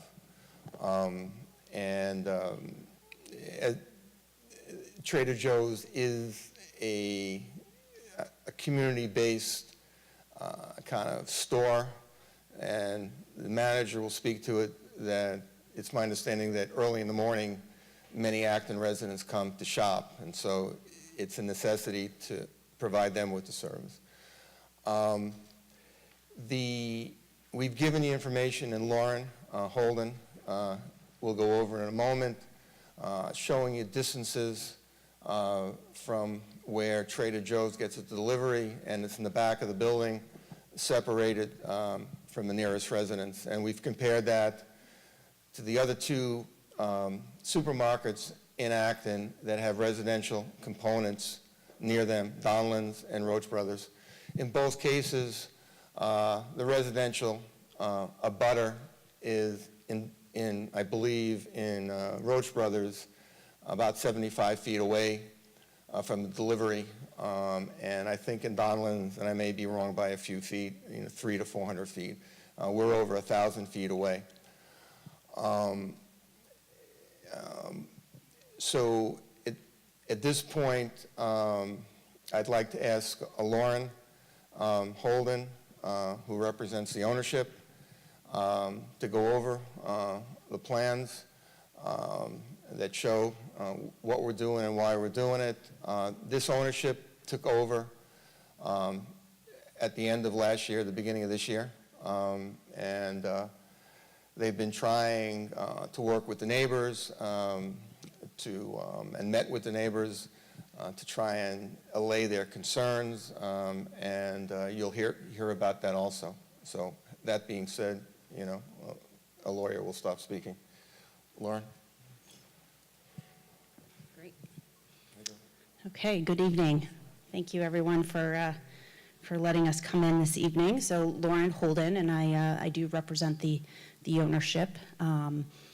And as Mr. Levine said, we acquired this property the end of last year, and we think this asset's a very special asset to the community, and it really thrives with Trader Joe's and then also Staples and Talbot's. It's a really nice tenant mix. And so we are very supportive of our tenants. We want them to thrive and do well. And the reason why Trader Joe's, they open at 8 a.m. in the morning, and in order for them to have fresh produce for the Acton customers and the community, they really need to be loading in the morning. I don't think we want produce delivered the night before and then left in boxes, and Captain Mark will talk a little bit about their loading process and why it's so important to get the freshest food first thing in the morning. So we thought it was, one of the, we pulled up this information because I thought, oh, well, we have 2 other grocers in the town of Acton. Maybe we should take a look at what time do they open? What are their delivery restrictions? And so we the first one here is Donlands, and this grocery store opens at 7 in the morning, and they are under no delivery hour restrictions. And Mark can talk about this a little bit more because he's got a full grocery background, but a lot of grocers, when they are getting deliveries anywhere from 2 to 5 in the morning so that the food can be fresh for their customers that come in the morning.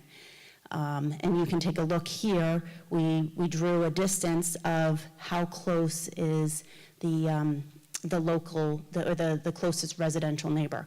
And here at Donlands, it's just over 300 feet. I don't know, is there a way to change the slide? Okay, thank you.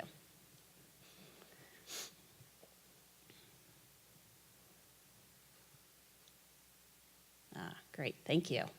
So then our second grocer in the town is Roach Brothers, and this is Roach Brothers with Home Goods. There's Johnny Rockets, a restaurant, and you can see the kind of the white dot right behind Roach Brothers. And again, Roach Brothers, they open at 7 in the morning, and they are under a site plan condition with no delivery hour restrictions. And the closest residential to them is 76 feet away. So they are also abutting multifamily. So we thought this was a good comparison to what we have. So if there's no other, are there any questions at this time? Okay, then I'd like to introduce Captain Mark to come on up and talk a little bit about their delivery process and the importance of it. Good evening. My name is Mark Belanger. I'm the captain at the Trader Joe's at 145 Great Road. So every day, 7 days a week, we receive our perishable delivery. Typical morning, our truck rolls in at 5:30 in the morning. The truck always shuts his engine down. There is no backup bell used when backing up to our loading dock. The compressor that runs the refrigeration is turned off upon entering the property. The trailer is unloaded using a scissor lift. The hydraulic pump to that scissor lift is located inside of our building. We use a manual pallet jack, not a forklift, and our scissor lift is within 10 feet of our loading door, so we are not outside for more than 10 feet, dragging pallets into the building. Once we're finished unloading the truck will sit at our back dock off, engine off, compressor off, until 6:30, at which point he'll start the truck back up and he will exit the property. It's imperative that we receive these deliveries daily so that we can give our customers the freshest product available. We do not have the logistical capability to take a delivery at any hour of the day because we don't have a huge back room. We don't have any back room. When this product comes in, it all comes out onto the sales floor where it's all broken down. All of that product is stocked into the perishable cases. The back stock is rotated and then put away into our reserve areas. If we cannot unload a truck at 5:45 in the morning, then we would need to consider changing our opening time. We've had a significant response. About 10 years ago, the company changed its opening time to 8 a.m. and has been very positive in the community. We have many mothers, business people that are coming, after they drop their kids off at school, on their way to work, that are looking to shop when they can, when they have the time available. I believe that's all I got. Do you guys have any questions for me? Go ahead, Katie. Real quick, you said, and perhaps you were misspeaking, but you said your delivery's at 5:30, but that's not currently. You currently get deliveries at 6:30 a.m.? Currently, our truck pulls into our parking lot anywhere from 5 to 6:30 a.m. Oh, okay. These trucks travel a great distance. Okay. But And I need you guys to understand that there's traffic, there's weather, and you can't expect a tractor trailer loaded with groceries to arrive at a precise time 7 days a week. There needs to be some flexibility there. Okay, but so the deliveries are currently prohibited before 6:30 a.m., so do they just wait if they Correct. arrive beforehand? Okay, and so if you do get, right now you can't get the deliveries or unload them, I guess, really until 6:30 a.m. And so in that case, what time do you end up, do you open at 8? Is there just still people unloading or breaking things down at that point right now? We take the truck when it arrives in order to open up at 8 o'clock in the morning. Okay, despite the fact that your current permit, I'm trying to ask you if you're violating your current permit right now, because your permit only allows it at 6:30 a.m. So I don't think, Correct. if it arrives at 5:30, you should not be taking that right now.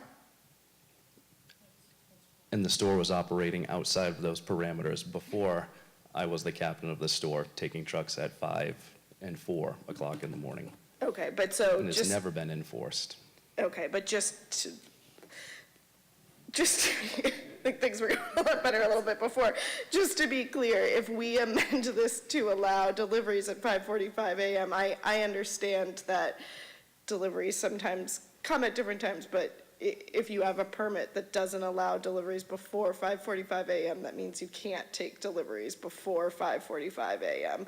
So if a truck does come at 4 or 5 a.m., it has to wait until 5:45 if that's Understood. what your permit is. So I just want to make that pretty clear going forward. So right now, you shouldn't be taking anything before 6:30 a.m., but we're discussing tonight whether to allow it before 5, no earlier than 5:45. Correct.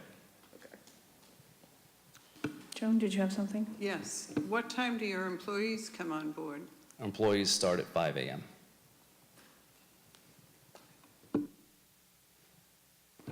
Anybody else? Ching-Sung? No? Peter? Yeah, my understanding of what you said was that this is the practice. The truck arrives at 5:30 and then you basically unload, and then at 6:30 the truck sits there, or the truck sits there until 6:30 and then starts the engine. And I thought, and I was going to ask why, because, and then I thought, well, that's when you're allowed to deliver, and then I got so I'm glad Katie asked, because I was very confused about, and I think it makes more sense, even though obviously there's not something like we want to hear, that this is the actual practice, which is sort of diverting from what the 6:30 requirement is, but it certainly makes sense. No, I have no other questions, comments. It looks like Mr. Levine has something to say. This is the, this is the photo relative to this shopping center as opposed to the other two, which are not before the board. In this case, the closest residence, which is over 1,000 feet, it's also separated, by vegetation, and it's also separated by the shopping center because we're on the back side as opposed to in Donlands. It's right next door in Roach Brothers. You could throw a baseball and hit the loading dock. In terms of the compliance issue, we've been dealing with this, for a number of years. You'll recall at town meeting, there was a zoning proposal that received a majority vote, but failed because it didn't get 2/3. The gap in this process is that violations haven't been forthcoming, or alleged violations haven't been forthcoming until the day before a hearing on something, on the proposed rezoning or whatever. There's not, Roland's discussed this at planning board meetings, et cetera, that there's not been a series of violations until there's some kind of hearing, and then usually Mr. Nolan comes in, who's here tonight, and then brings a picture of a violation within 24 or 48 hours of the hearing. And so all that being said and done, and Alicia will speak to it in a moment, the prior management did make an effort. I think this management is making a better effort. And so we can be brought into compliance. I think, as this gentleman would tell you, there's a series of managers over time. Sometimes when you get into the weeds, people don't remember what was said. This management is dedicated to make sure that there is compliance. I think this manager has indicated the compliance. And again, if there are no violations reported to the town, then it's like the bell didn't get rung if we can't hear it. But we're here to bring it in compliance. It's something that needs to be done to make it a viable alternative. And if Alicia could come up, there was a series of requests that were made by the planning board, give or take a year ago. It could have been a little bit longer, that the complex install security cameras, et cetera, and that was met, okay? But Alicia will speak to it, that this management is going to enhance the security cameras, so have a better fail-safe mechanism to establish if there are any violators in real time that they'll be aware of, and she can explain it to you. In the same way as there's a gate, I think you're familiar with it, that was intended to prevent access from Estabrook Road, let people out but not let people in. Again, there's a history of the gate being broken. There's been a history of vandalism on the gate. Gate's up, the gate's not there, et cetera. Prior management tried to cure that. Alicia will speak to what this management is going to do. She can also tell you about the vandalism that's occurred to the gate. So why don't I let her just speak to that issue? Hi, everybody. I'm Alicia Visconti from Key Point Partners. We were in front of you probably in December. So to continue on what Lou was saying is that as part of the effort with the planning board, we're in front of the planning board every 4 weeks to be as transparent as possible, but also so that we keep each other informed as to the improvements that are out there, so that everybody knows. So when we first came on board on behalf of our client in January, we did a lot of listening. And what we found out is from our tour on the property is that there were things on site that weren't necessarily working at the capability that we need.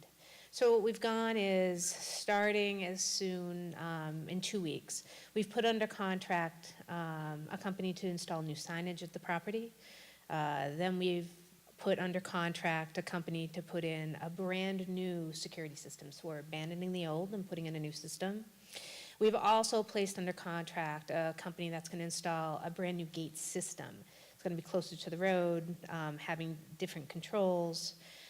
And then all of these efforts are now under contract. So originally in front of everybody, saying that we were vetting all the vendors. So now we're under contract with 4 or 5 different vendors. And starting over the next, every week there'll be something else happening because we're waiting for certain things to be delivered. On or about the end of June, we should be fully completed with the 4 different projects that we have right now with the 5 different trades. So what we've tried to do, and at the same time, we've had, trying to have an open dialogue as best as possible with the neighbors. And Mr. Nolan and I have walked the site out at the property. Through him, we've heard some of the other neighbor issues out there, so we've become more of a conduit. The other thing is that we're on site at least 2, if not 4 days a week at various times, because that was the other thing that we heard, that no one was at the site. And between myself and our property manager, Kirk Simone, we're actually on site as well, so that we're right now fully vested in the site, but also have a better understanding, we hope, to what the future needs are. So I think that's also one of the reasons why next week we'll be in front of the planning board to give up this update again, to keep everybody updated. So, sure. So what we found out after being on the site and at all different times is that the gate itself had the ability to be, for lack of better words, broken into, so that the arm was unfortunately always up, which didn't help stop the egress issue. The other thing that we also did is we changed our trash vendor because we heard about, some issues out there. So we just tried to change vendors, but also learn about the system. So what we found out is, unfortunately, we have a gate that could be easily manipulated. And unfortunately, we found repeated times that the gate arm was up, which defeats all the purpose of why it's there.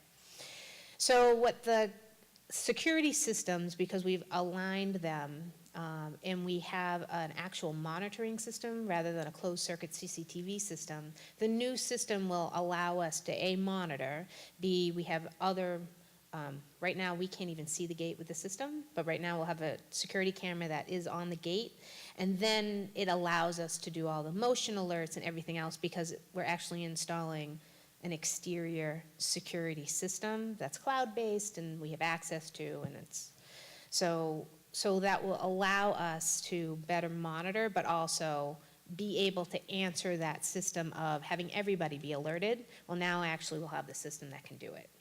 So between that and in tangent with the gate system, we'll have better control and better eye points of anything that happens in the rear.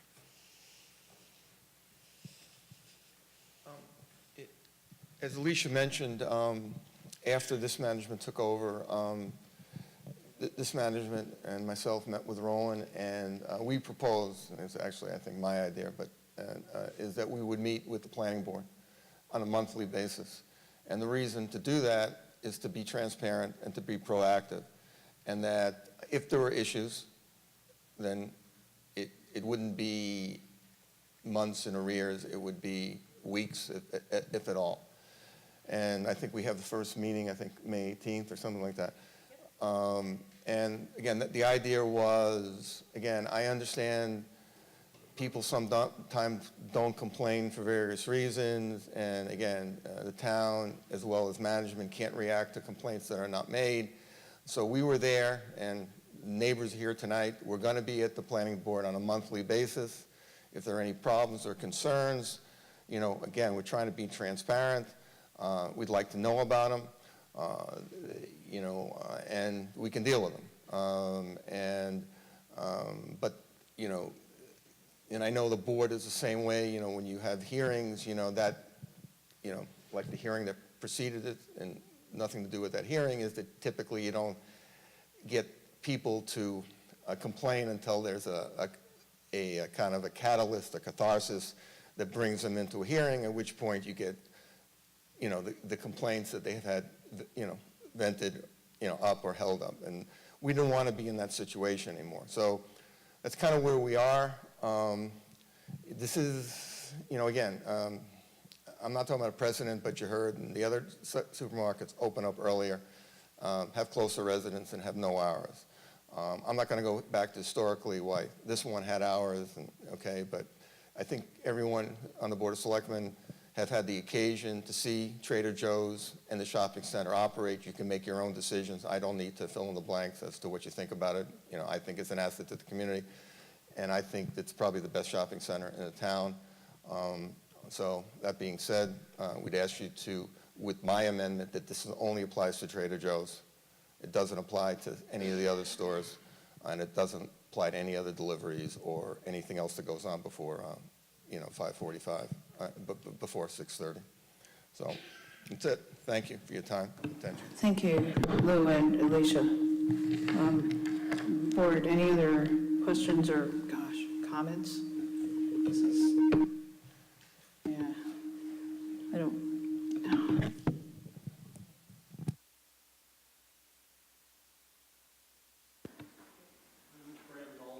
So you have to turn on that You're in. I'm Graham Noland. I live at 29 Estabrook Road. My family and I have lived at that address for over 33 years, or over 18 years prior to the construction of the strip mall, the Brookside Strip Mall that replaced the active farm on Great Road. The Estabrook Road residential neighborhood and abutters were given only 2 mitigation measures under the special use permit approved by the Acton Selectmen. These measures were meant to limit any negative sight and sound impacts of the strip mall on the Estabrook Road neighborhood and abutters. The vegetative border to the north of the service road was meant to provide a visual separation of the mall and the adjacent residential area. The town of Acton tree warden, Dean Charter at the time, assured the neighborhood and the selectmen that the planned planting would grow within 6 years to an interlocking visual barrier. This vegetative barrier would also have provided sound mitigation to the residential neighborhood from mall activities, especially those taking place on the service road. Even though it has been over 14 years since the Brookside Mall was constructed, this promised interlocking vegetative barrier has major gaps due to a total lack of maintenance during the first 12 years and the use of a large 6-foot wide snow blower to clear the service road, all resulting in much of the planting being dying out or being stunted. I would like to show you 2 photographs.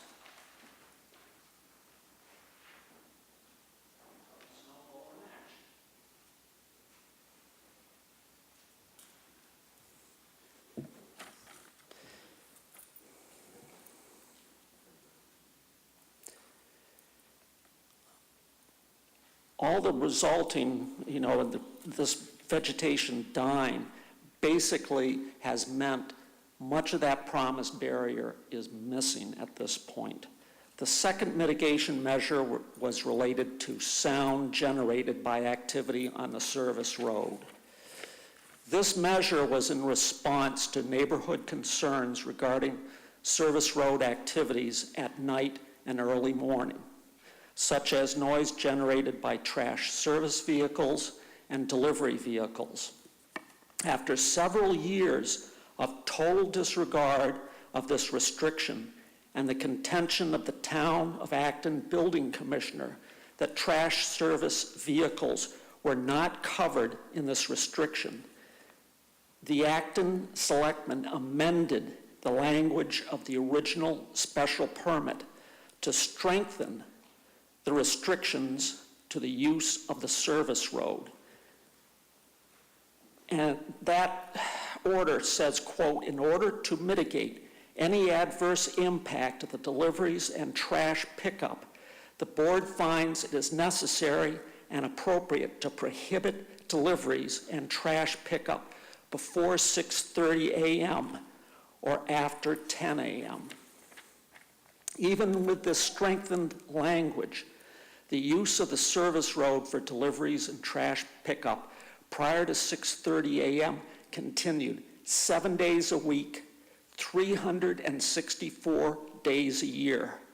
Trader Joe's was the most egregious of these violators, with one of 2 daily deliveries by tractor-trailer arriving at 5:30 a.m. and trash dumpster service at Trader Joe's almost daily between 5:30 and 6. That 5:30 a.m. is on like clockwork.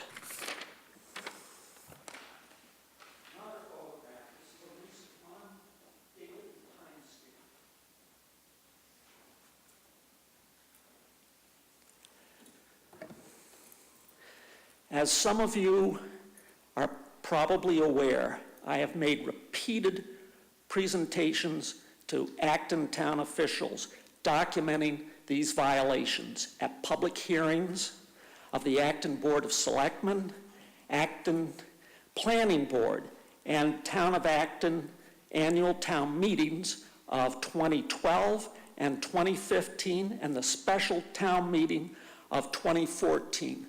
A long series of photos were shown at each of those meetings documenting the violations that were taking place. They weren't a single photo, they were a week's worth of photos showing the violations occurring.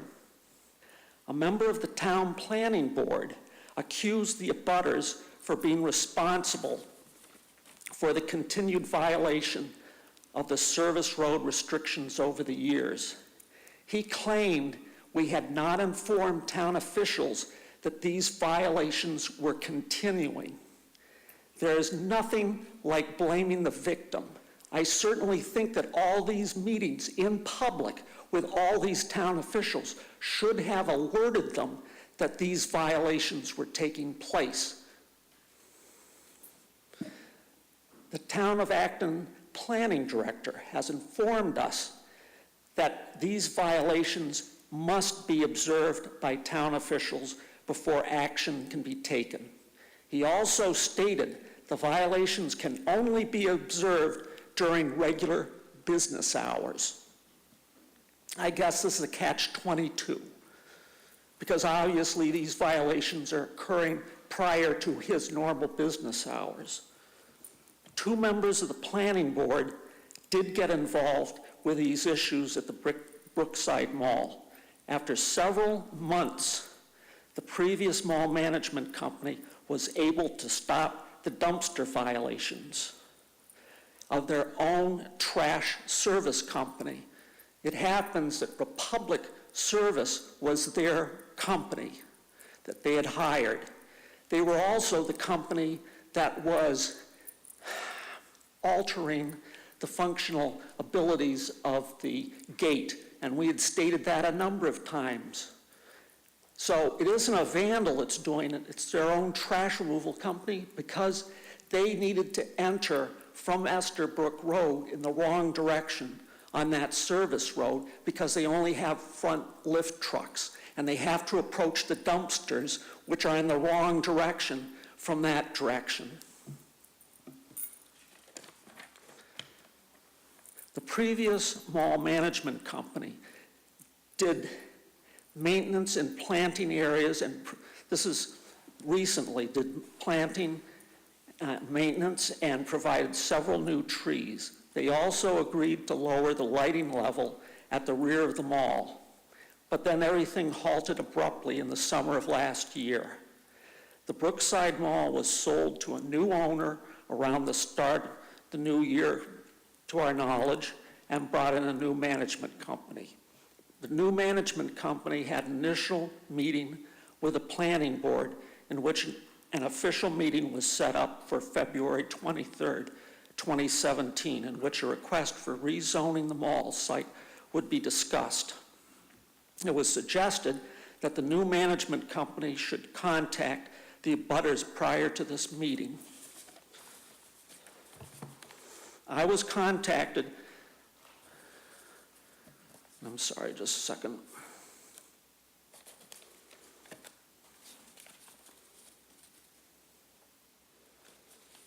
I was contacted by the new management company and recommended we meet in person on the mall site to discuss the issues. I was told they would call me back to schedule a meeting.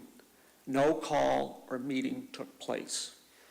After the February 23rd meeting, I again suggested we needed to meet and was told I would be called in about 2 weeks to set up the meeting. That call never came. After a second meeting with the planning board several weeks ago, I again requested a meeting, which finally took place only approximately 2 weeks ago at the mall site. At the site, we discussed the visual and sound impact of the mall, specifically at the Service Drive area. I showed them the gaps in the planting.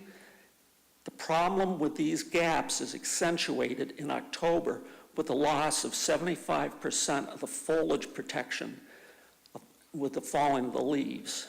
This also has a major impact on the sound transmission from mall activity on the service road.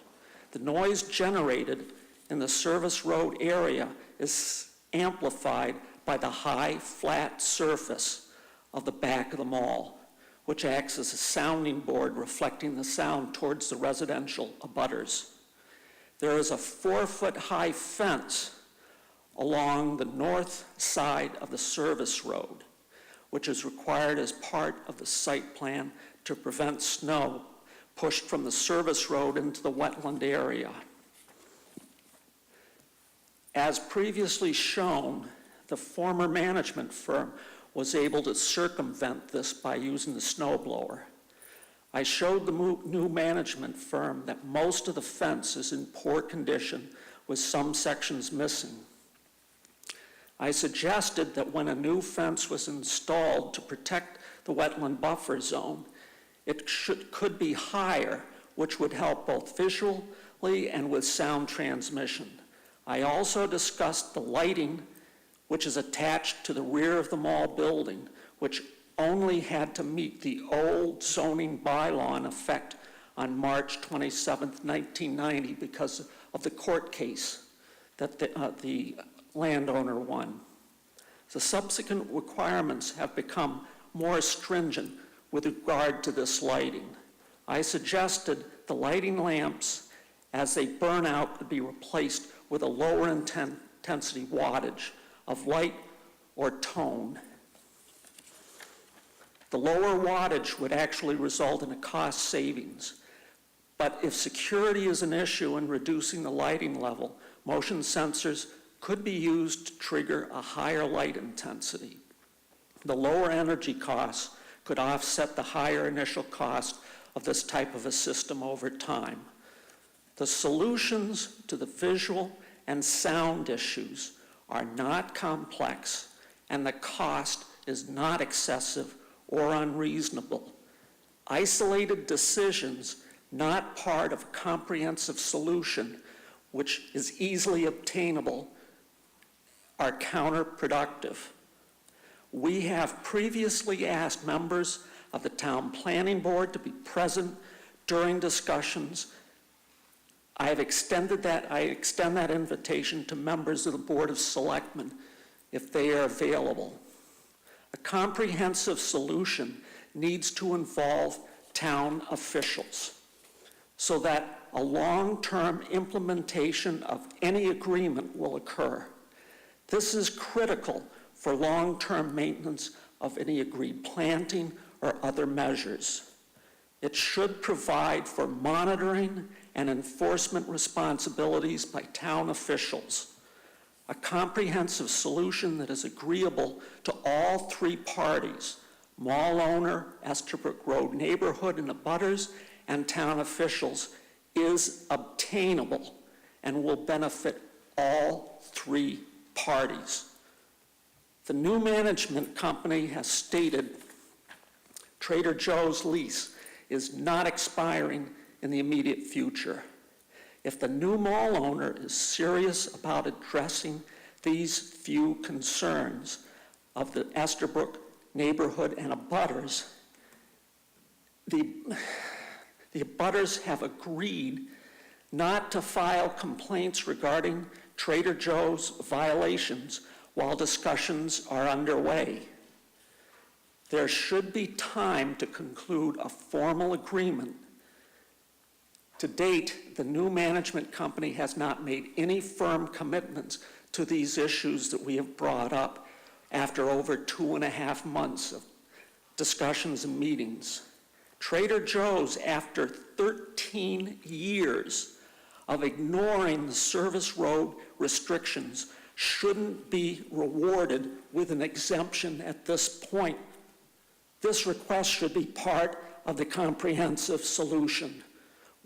We asked the new management company to request a delay for this hearing until they make a formal proposal to resolve these few issues.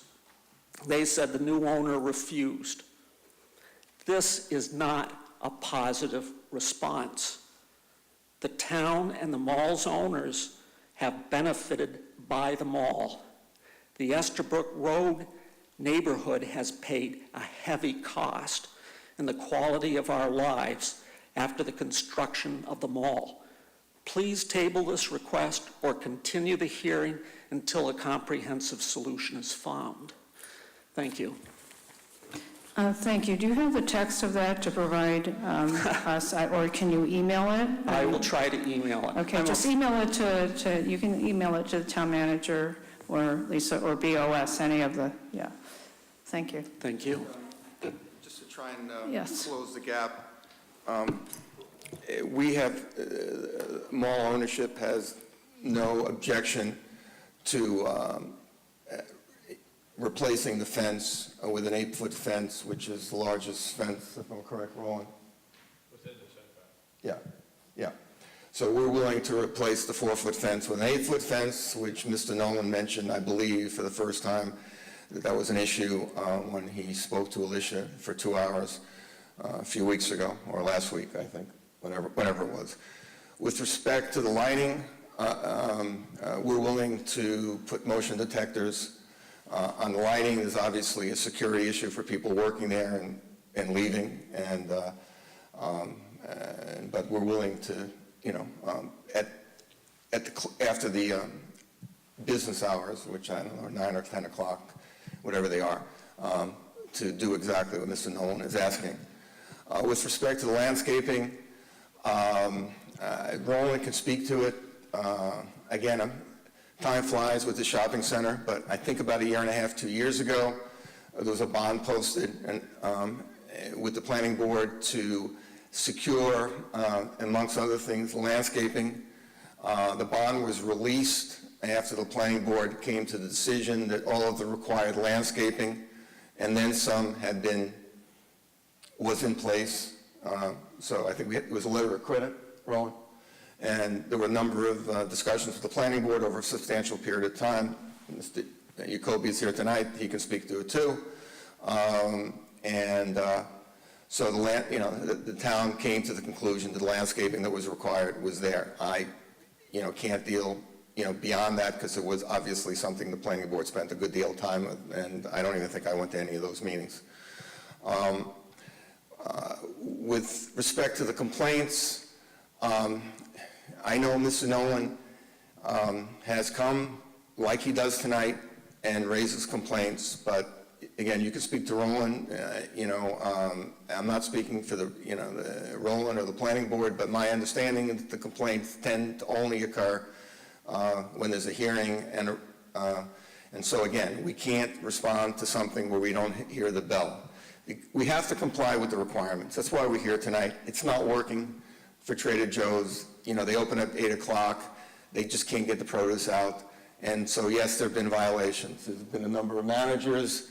You guys can get it that they go in, they speak to management, and then maybe it doesn't filter down to the guy who drove up from wherever with his thing. We will do a better job of managing it. I would suggest to Mr. Nolan and any of the other neighbors, and I mean this respectfully, if they, it's kind of the thing, if you see something, say something, when they tell you about terrorists and stuff like that. Well, again, if they see something, let them please let the town know about it. Please let the planning department know about it, and then we're going to, the ownership will get a noticed there was an alleged violation. The cameras that Alicia was talking about will track who was there when they were there.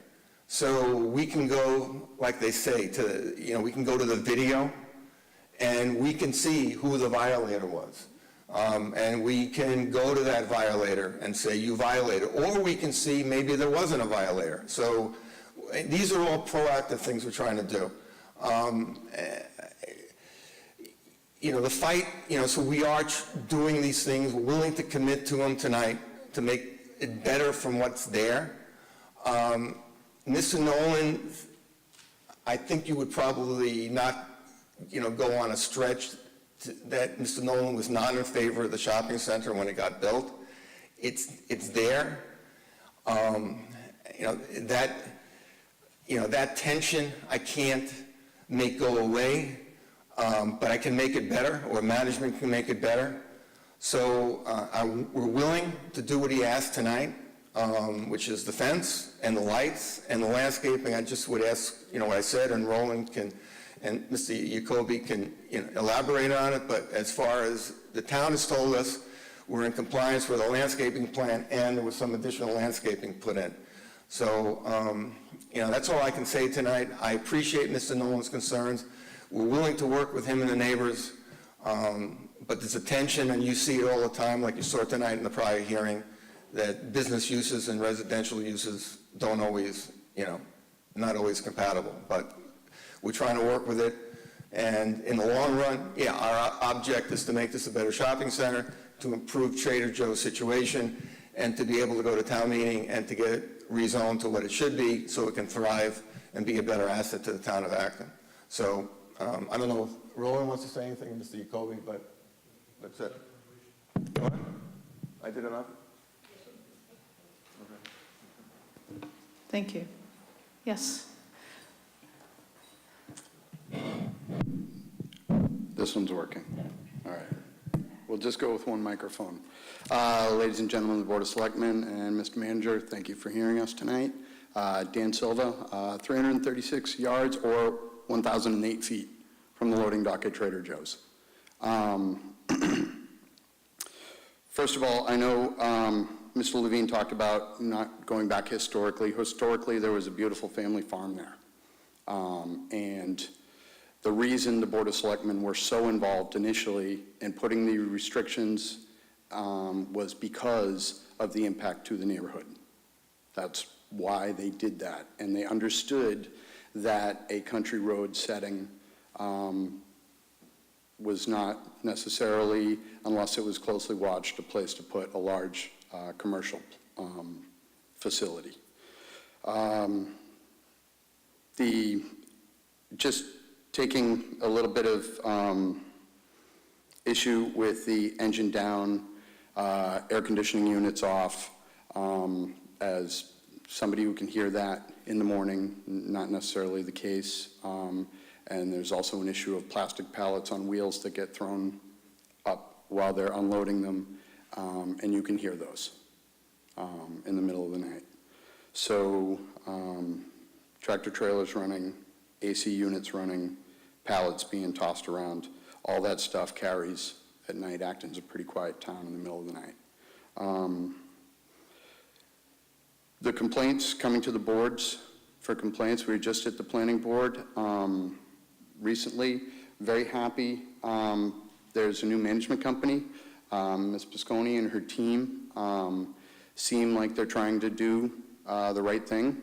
But for the neighborhood, this is a neighborhood that has experienced the wrong thing for 12 or 13 years, and the only people who really listened were boards like yours. Board of Selectmen, Planning Board, people like that. So that's why our issues come to you folks, because you're the folks who consider it and listen and work with management. Now, do we believe Ms. Pisconi and her team are going to do that?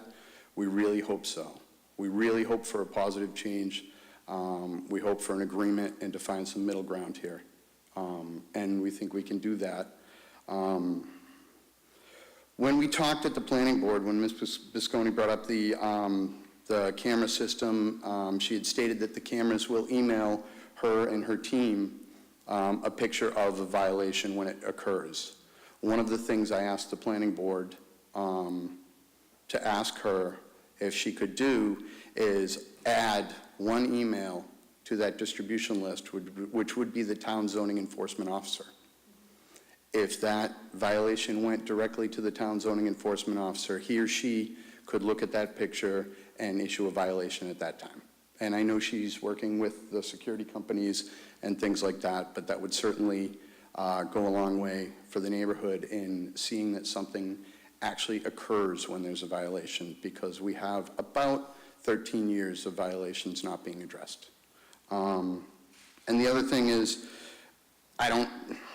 we'll mention briefly that Trader Joe's has obviously violated this for 13 years. They told you as such tonight.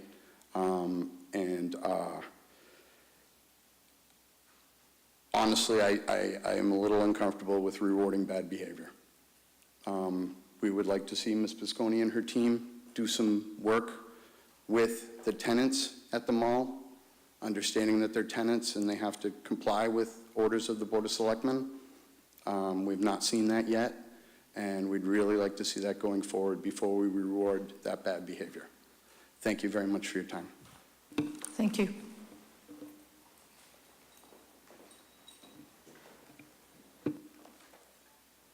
Hi, thanks for taking the time and hearing from us tonight.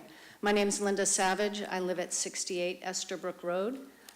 Happily, I do not get to hear the pallets thrown around, but I do see the trucks coming out. I leave the house at about 5:10 in the morning and routinely see trucks coming out.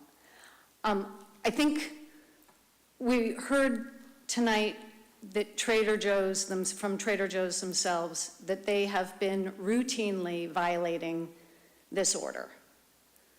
So I don't think it's a question of, are they violating it? They are. And to Dan's point, let's not reward good behavior. Let's figure out a way to enforce what we have. I get that it might take 2 or more hours to unload produce. As Dan says, we're happy to work with them, but what's the rush? Why can't we give the new management company 6 months to turn it around? See that there aren't any violations of this with the photograph emailed. See that they're making the right remediations around the wall and the landscaping or the lighting, and just give them time to prove that they really are working in good faith and that they are willing to come to a solution that works for everybody, because so far that's not what we've seen. And rewarding them for not acting in good faith just doesn't seem right. So if we could give it another 6 months and see how they do, if there's another meeting or a special town meeting that we could discuss it, then I would recommend we give them a chance. Thank you. Thank you. I feel compelled. I'm Ray Jacoby. I'm chairman of the planning board, more importantly, as a resident. I feel compelled to say this is not about rewarding Trader Joe's. If anything, I'm commending them for being honest that are violating and they want to do something about it. So as a business, if we look at the other businesses in town, Trader Joe's is an asset to this town. We do have Roche Brothers. I think they put quantitative data that they're no closer. They're actually further than any other residents in town. So as a business trying to operate, they're actually, in my opinion, given the discussions we've had over the last 2 years, they're coming forward and saying, we want to be and work within the restrictions. In order for us to operate as a business, we need this relief. If we don't, what's going to happen? We're winking our eyes now saying, keep doing it. Shame on us if we do that. I don't disagree with the neighbors' concerns. They came to the planning board about 2 years ago. We have been working with them. I think the new ownership is significant. I think they've made progress, but for us to hold them hostage is also us not showing them some good faith as well. So I think we need to collectively, as a town, do what's responsible, not just for the neighbors, but for the businesses and the other citizens in this town. Thank you. Thank you.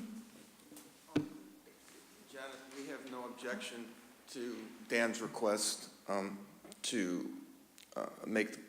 You can just use your We have no objection to Dan's request to have the zoning enforcement agent, planning department, whoever it be notified of any Of the violations. violations.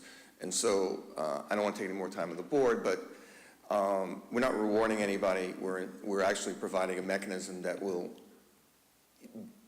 establish enforcement, or if there was or wasn't a violation. Again, there have not been a lot of complaints, with all due respect to the folks that spoke tonight. Again, there are complaints before meetings, but in the year or two in between, there doesn't seem to be a lot of complaints. So we are creating self-enforcement. And whether or not we have a hearing or not, Roland will come in and see on his computer that there was a violation, if there was, and the day before, and he can react to that and doesn't have to sit there, or a police officer doesn't have to sit there in the driveway. So we are, enforcing compliance. We're willing to do the things that the site plan doesn't even address. An 8-foot fence, we're willing to deal, with the lighting. So all the neighbors' concerns are really being addressed. Enforcement, the lighting that they mentioned, the gate control with the camera, and enforcement. So I think we've addressed their concerns, and I just would raise, we're coming forward because the situation just isn't working the way it is, and I think Trader Joe's is the type of business it is, and the produce, et cetera, and the distance from this set of neighbors and the way it sits in terms of the back. And again, if we have a series of violations, hey, enforce it. Fine them, do whatever you want. It'll take care of the deficit in the town, and everyone will be happy if there's a series of violations. It's not going to get us moving along to rezoning if, in fact, the emails that Roland gets are numerous and establish violations. That's going to make the neighbor's case better than worse. So I'd ask the board tonight to kind of allow us to have this, impose the restrictions that we've agreed to, only effectively to Trader Joe's, and if there are violations, then we're going to have a problem anyway. All right, that's all I can say. Thanks for your time and attention. Thank you. Senator Lou has had a few opportunities to speak. I'd like to add just a couple quick comments. One is the distance that they're showing to other shopping malls with grocery stores and everything. You have to understand the Roach Brothers Mall, where that is located now, and also the other mall, Donnellan's. Remember, both of those malls are over 20 years older than the Brookside Mall. When those were built, Acton was a different community, had different zoning bylaws, and the selectmen were less stringent about meeting neighborhood complaints or anything else. I don't even know, and I don't think anyone here knows, whether there were any concerns that weren't addressed or were addressed by the selectmen 32 years ago or 34 years ago. It's difficult to compare the Brookside Mall with those other ones, especially with the stores that are located, which are real magnets, and you can always see the parking lot at Brookside Mall is full. That has an impact not just on the traffic on Route 2A, but it definitely has an impact. If any of you try to get out from Estabrook Road on a Saturday, it's almost impossible. We aren't impacted just by these things that we have, issues we've addressed to you. We know you can't address those other ones, and we know the survival of the mall is dependent on its business. We are not saying we want the mall to go away. We know it won't. I never asked the selectmen when the mall came up to stop it. Not once. None of the neighborhood did that. We knew there was going to be a mall because of the court case that the owner of the property won. Lou Levine was the attorney for the developer at that point, and he knows none of the abutters asked for the mall to be stopped. We did not ask then, we are not asking now. What we're asking is for the 2 small mitigation measures that we were able to obtain from the selectmen at the time. Why reward the biggest violator of that at this point until at least we make a comprehensive conclusion to this, addressing those few small issues that we have with the company? Anyway. Can I ask a question, Madam Chair? Sure. Are you saying you could, if you can get this comprehensive agreement, that you'd consider withdrawing objection to this change to 5:30 instead of, what is it, 6:45 or whatever now? I mean, if your concerns were satisfied by the current manager. For me personally, I believe that my objections would be taken care of. I think Dan's objections, and I don't want to speak for him, would be taken care of with the sight and noise, measures, such as the additional planting. Okay. I am, agreeing that there is nothing in the current requirements or the site plan approved by the original selectmen. What we are saying is, if you want to do a change in the zoning, if you want to change the hours on the service road, please provide some mitigation to that by the planting or the fence. I don't think that's asking too much. We're not talking about megabucks here to do that. Okay. We Thank also you. haven't asked for higher planting or anything else. We're basically asking for planting that'll address the issue. Anyway, Okay. thank you. Anything else? No? Are we into Are we- questions now? Yeah, I think where you can ask, if there's anybody else from the audience that has anything else to say before we start talking about where we want to go with this. I was going to ask Lou a question. Yeah. Attorney Levine. I mean, you clearly this has been going on for a number of years. What I'm hearing from you is you plan to meet all of their concerns. You trust us. We're going to do it. What I'm hearing from them is we want it more concrete. If we can get our concerns addressed, we'll,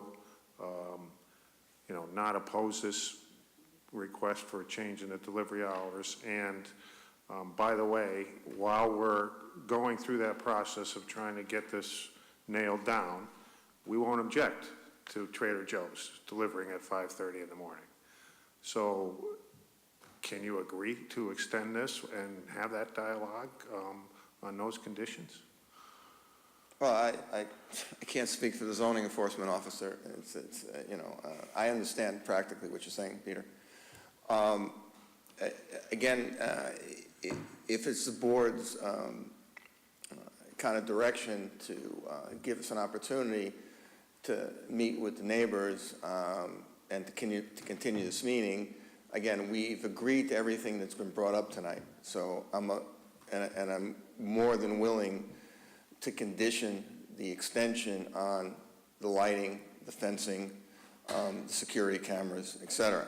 So everything that the neighbors have asked for, we have said we will do. And obviously, I don't want you to trust, that, you can condition the hours on that, on those representations or those conditions. So we have solidified what the concerns are, and in each situation, we're willing to address it, but more than address it, to put it as a condition in the permit.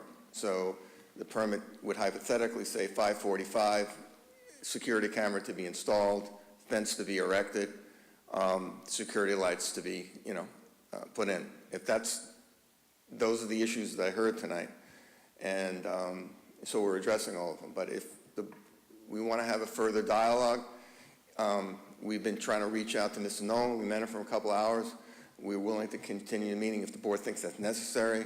Dan is, military, he's away, and it's been tough to get a hold of Dan. But, we've been trying, Alicia's been trying. So, again, whatever the board thinks is appropriate, we're willing to do.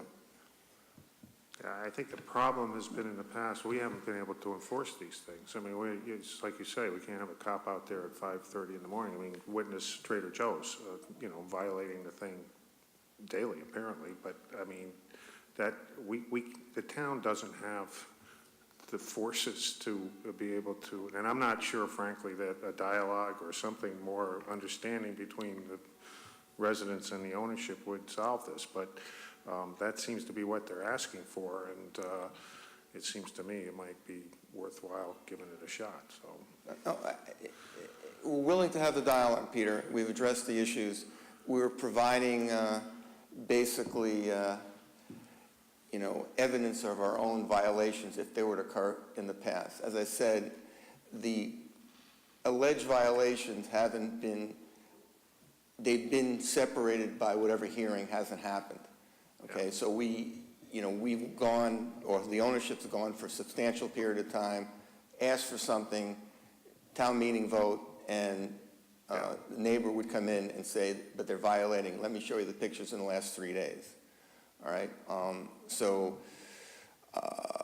but we're willing to commit to writing, and if you want to continue the hearing, I'd be more than happy to submit a written agreement to do all those things that we mentioned tonight. And anything else reasonably that the neighbors would suggest, okay?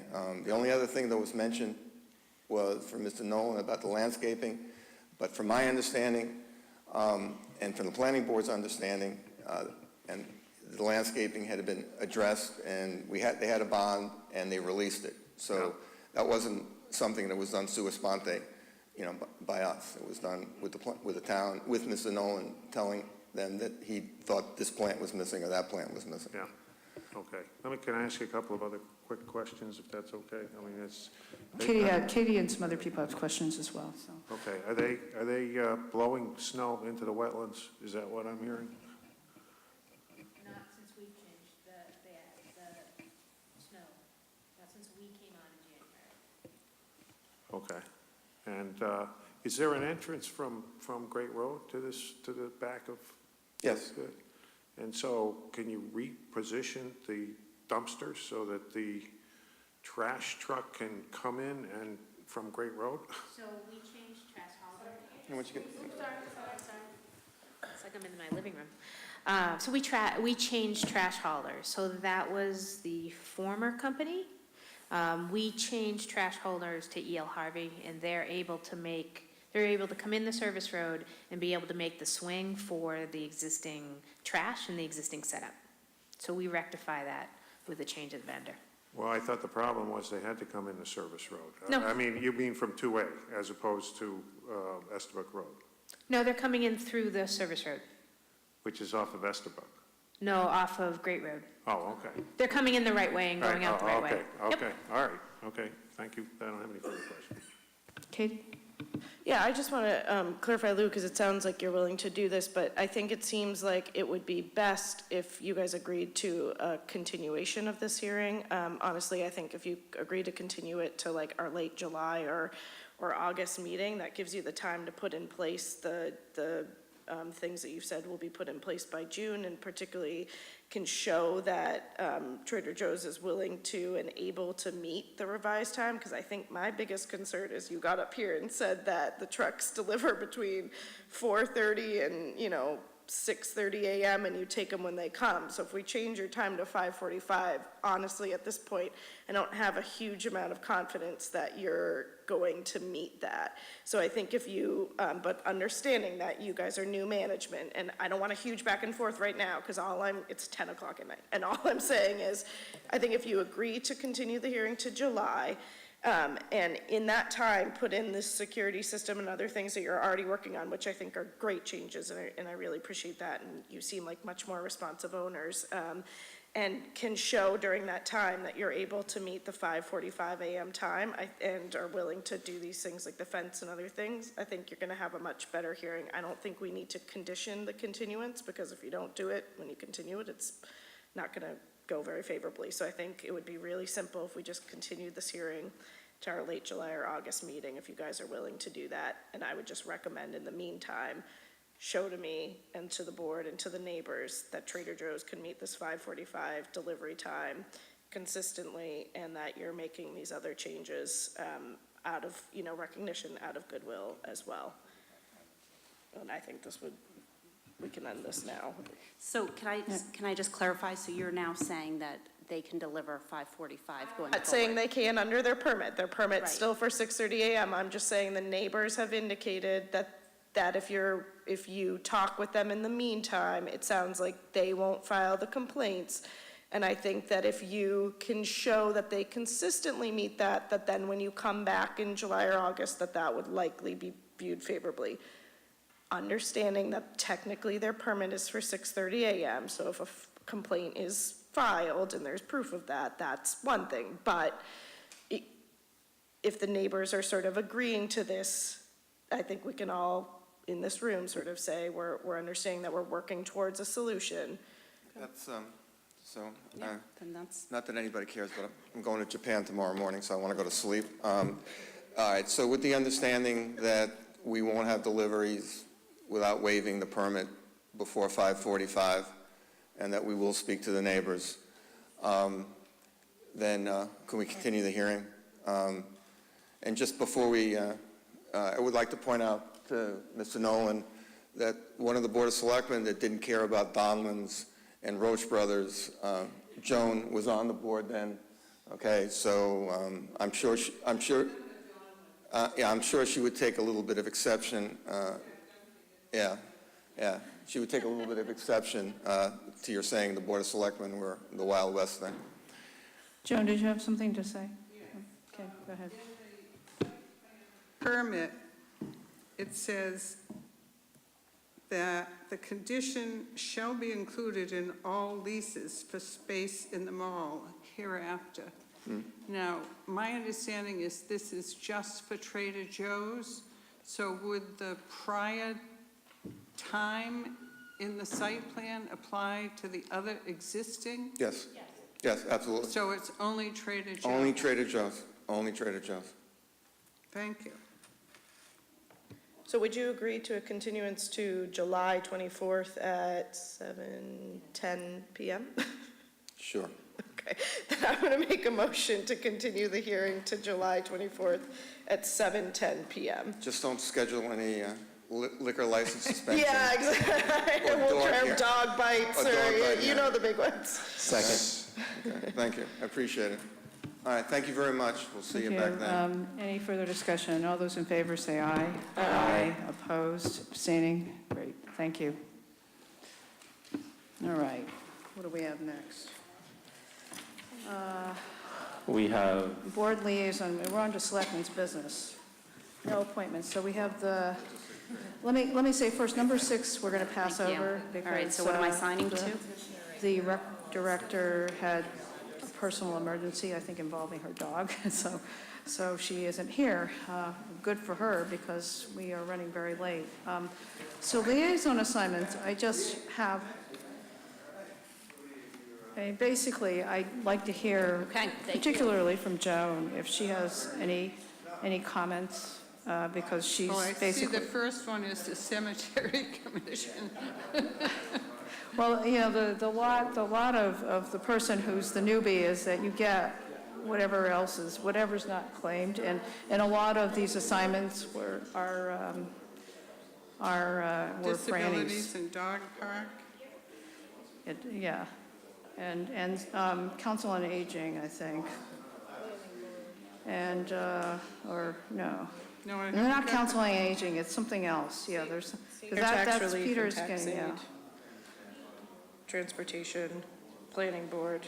And Dog Senior park. Tax Relief and Transportation Committee, I mean, you can tell that this is a little bit of franny. I mean, you have a lighter load that's intentional in part because you're new and you need time to adjust. You can see that some of us have heavy loads. Too many. But, it's, the fact is, a lot of times there are conflicts in schedule, so you don't go to necessarily all the liaison meetings, especially the ones for committees that meet when we meet right now. So it may not always be as heavy as it appears. I have comments, well, first of all, 53 River Street, I just wanted that on that to remind people that we have yet another committee we're going to have a liaison for, but it's on hold because we haven't even finished approving the proposed charge. I just have a few comments about the Magic/MAPC liaison thing, and then we have the West Acton Sewer Committee, which is a new committee for which we need somebody who will not only be the liaison, but will be as a liaison the member of the committee and the chair. On Magic, this is something that I feel pretty strongly because I think as between Magic and MAPC, I think having strong Acton representation on Magic is more important because I talked with Mike Gowing, who's done both roles, and he said that it's more important to have a strong representative. I would really like, because historically it has been somebody who is with the town government, either the Board of Selectmen or perhaps town staff. But first, if there's nobody on the current board who wants to take that role, then Selby, the Land Use Economic Development Director, would be very happy to take that position, be the liaison. He attends all the meetings anyway. He has a pretty broad spectrum of skill sets, which sort of play well with what Magic tends to deal with. They deal with not just transportation, they've been dealing with stormwater, they deal with planning issues and a lot of sort of regionally based issues. So anyhow, first, is there anybody on the current board who's interested in doing the Magic liaison? I would be. You would be? Yeah. Oh, It's better really? than the cemetery commission. Well, you're also keeping No, but cemetery. you don't, It's not an instead of. you don't get to trade because there's nobody else to trade to. But, okay, if you would like to, do you know Magic? Have you been to Magic meetings? You know anything about it? I was president of the Massachusetts Selectmen's Association, and one of the members who helped form the Mass Municipal Association. So yes, I'm very familiar with regional issues. Good, okay, excellent. Well then, would you like to also do the MAPC bit? It's a quarterly thing. Yeah. You go to, you'd like to Yeah. do that? Good, okay, we're done with that. Now, West Acton Sewer Committee. I was president of MAPC for years. Okay. I have no interest in that. In what? Sewer. Okay, West Acton Sewer Committee, are there any volunteers for that? We'll leave, I may end up having to take that and then relinquish something. I don't know, Peter, you were on the Zoning Board of Appeals. Do you want to take the ZBA? Not that, but see, the ZBA is not heavy lifting. They often meet when we do, and West Acton Sewer Committee is going to be a killer. I mean, my problem. Okay. All right. I will pencil myself in for that just to get it off so we don't have to deal with it, but I really can't. Somebody else is going to be prepared to pick up 53 River Street. So, and honestly, we have to stop creating new committees. Okay, and also while we're at it, I think the Senior Center Study Committee is done, and Peter confirmed that the Site Plan Special Permit Study Committee is done, and I think that there's a little bit of cleanup done for. What was it that you were talking? Nursing. Peter, you were working on something. You said you had to clean up there was one more meeting. That was the CPA study. Okay. Okay. And then you'll be able to take another committee, right? It's just under Board of Appeals. It's on Board of Appeals. So, well, we can leave that now because, you know, as long as the ZBA meets when I'm here or somewhere else, then it's not a non-issue, but not a whole lot of heavy lifting there. All right, so I think we're basically done. If everybody's okay with the current liaison assignments, Katie, you're getting the Open Space Committee. I think they're meeting. Friday. Actually, Yeah, Metro this will Friday go. about Piper Lane. Yes, okay, good. And then, all right. So what do we have next? This is the town goal setting. Mr. Manager, if you're still awake. Usually we do our annual goal setting in June, kind of usually it's traditionally been a off Monday. Usually we have it at the PSF and have a little more informal setting so we can kind of brainstorm. Lisa, I think you booked a couple dates. I forgot what dates you booked. I did. I booked actually the 12th, 13th, 14th, and 15th, which is a Monday to Thursday. 12th, 13th, 14th. Also, I'll do a doodle poll. Okay. And then no, that's good. Okay. And then I think it was 12, and then 26, 27, 28. So I'll send out a doodle poll tomorrow. Okay, great. All right, that one's done. Now, town manager evaluation. This also should be quick because Hopefully. we want it to be quick. Everybody has packets. This is the compilation by Town Council Steve Anderson. We've been doing this for the past few years. It's worked very well. It is much easier than what I think was originally tried, which was to have everybody come to consensus about one evaluation that was a collective evaluation.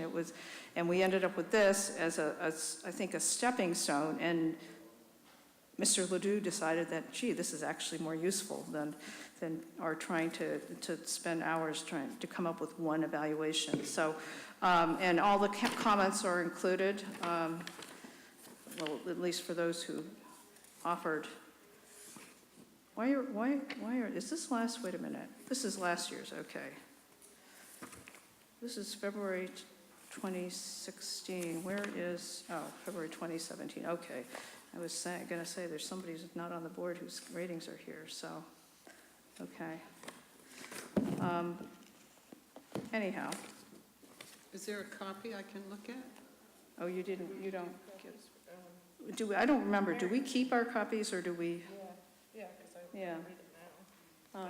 Well, maybe, You can ask Marianne to send them to you. yeah, maybe Lisa could provide you with a copy. Can you ask Marianne to just email one? Yeah. And then you'll have it. We just can't look at it before the meeting. Yeah, because it's a compilation of all of our cuts, so it'd be deliberation in violation of the open meeting law, which is why, we can't even have it in our packet. But basically, it has a grid showing our ratings. The form asks for, as you saw, for the ratings and then comments. And council always has all the comments consolidated by section, which is, it's actually pretty interesting reading, although anybody who reads my reviews after year will see that I move some of the words around, but it's not always a complete creation from scratch. So, and then at our next meeting, we are going to be talking initially in executive session about the contract, amendment of the contract, and so that's where you're going to need to be familiar with the numbers, which are also in this packet.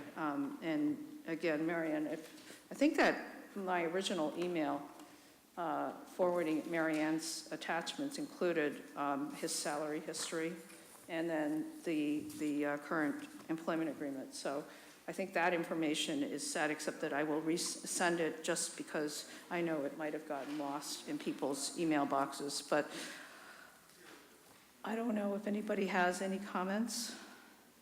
We usually have no discussion. Yeah. Steve says, oh, this is great. And I think it makes sense. We're not going to read all this right now, so right. It makes sense if we have comments to talk about it next time. Right. Yeah. All right. So And now we just have the consent agenda, if I can find it, okay. We're here not we are. doing the parking fee at Narra Park? No, I just said we're passing over because the rec director is not here. Oh, Okay. And plus, on the 22nd, she's going to be presenting the NARA master plan, so I think this probably ties into it better anyways. Okay, so consent agenda.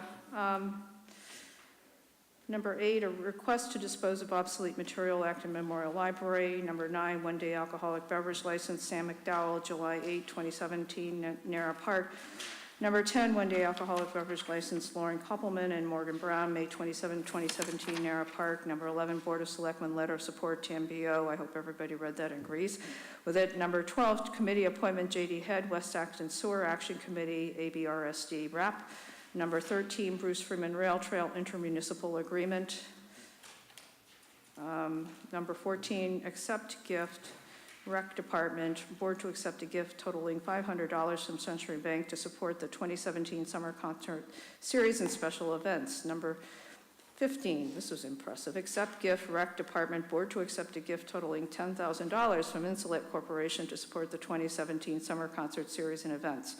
Number 16, accept gift, Rec Department, Board to accept an in-kind gift totaling $1,690 from the Homesteader for a 1/4 color page advertisement for the Independence Day celebration at Narra Park. Number 17, tax abatement request from Barnum Tuttle Trust Fund. Motion to approve.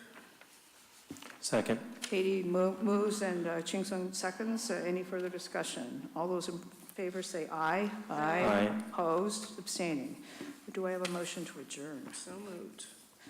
Somebody going to second the motion? Second. Okay, Katie moves, Ching Sung seconds. All those in favor say aye. Aye. Opposed, abstaining. Thank you.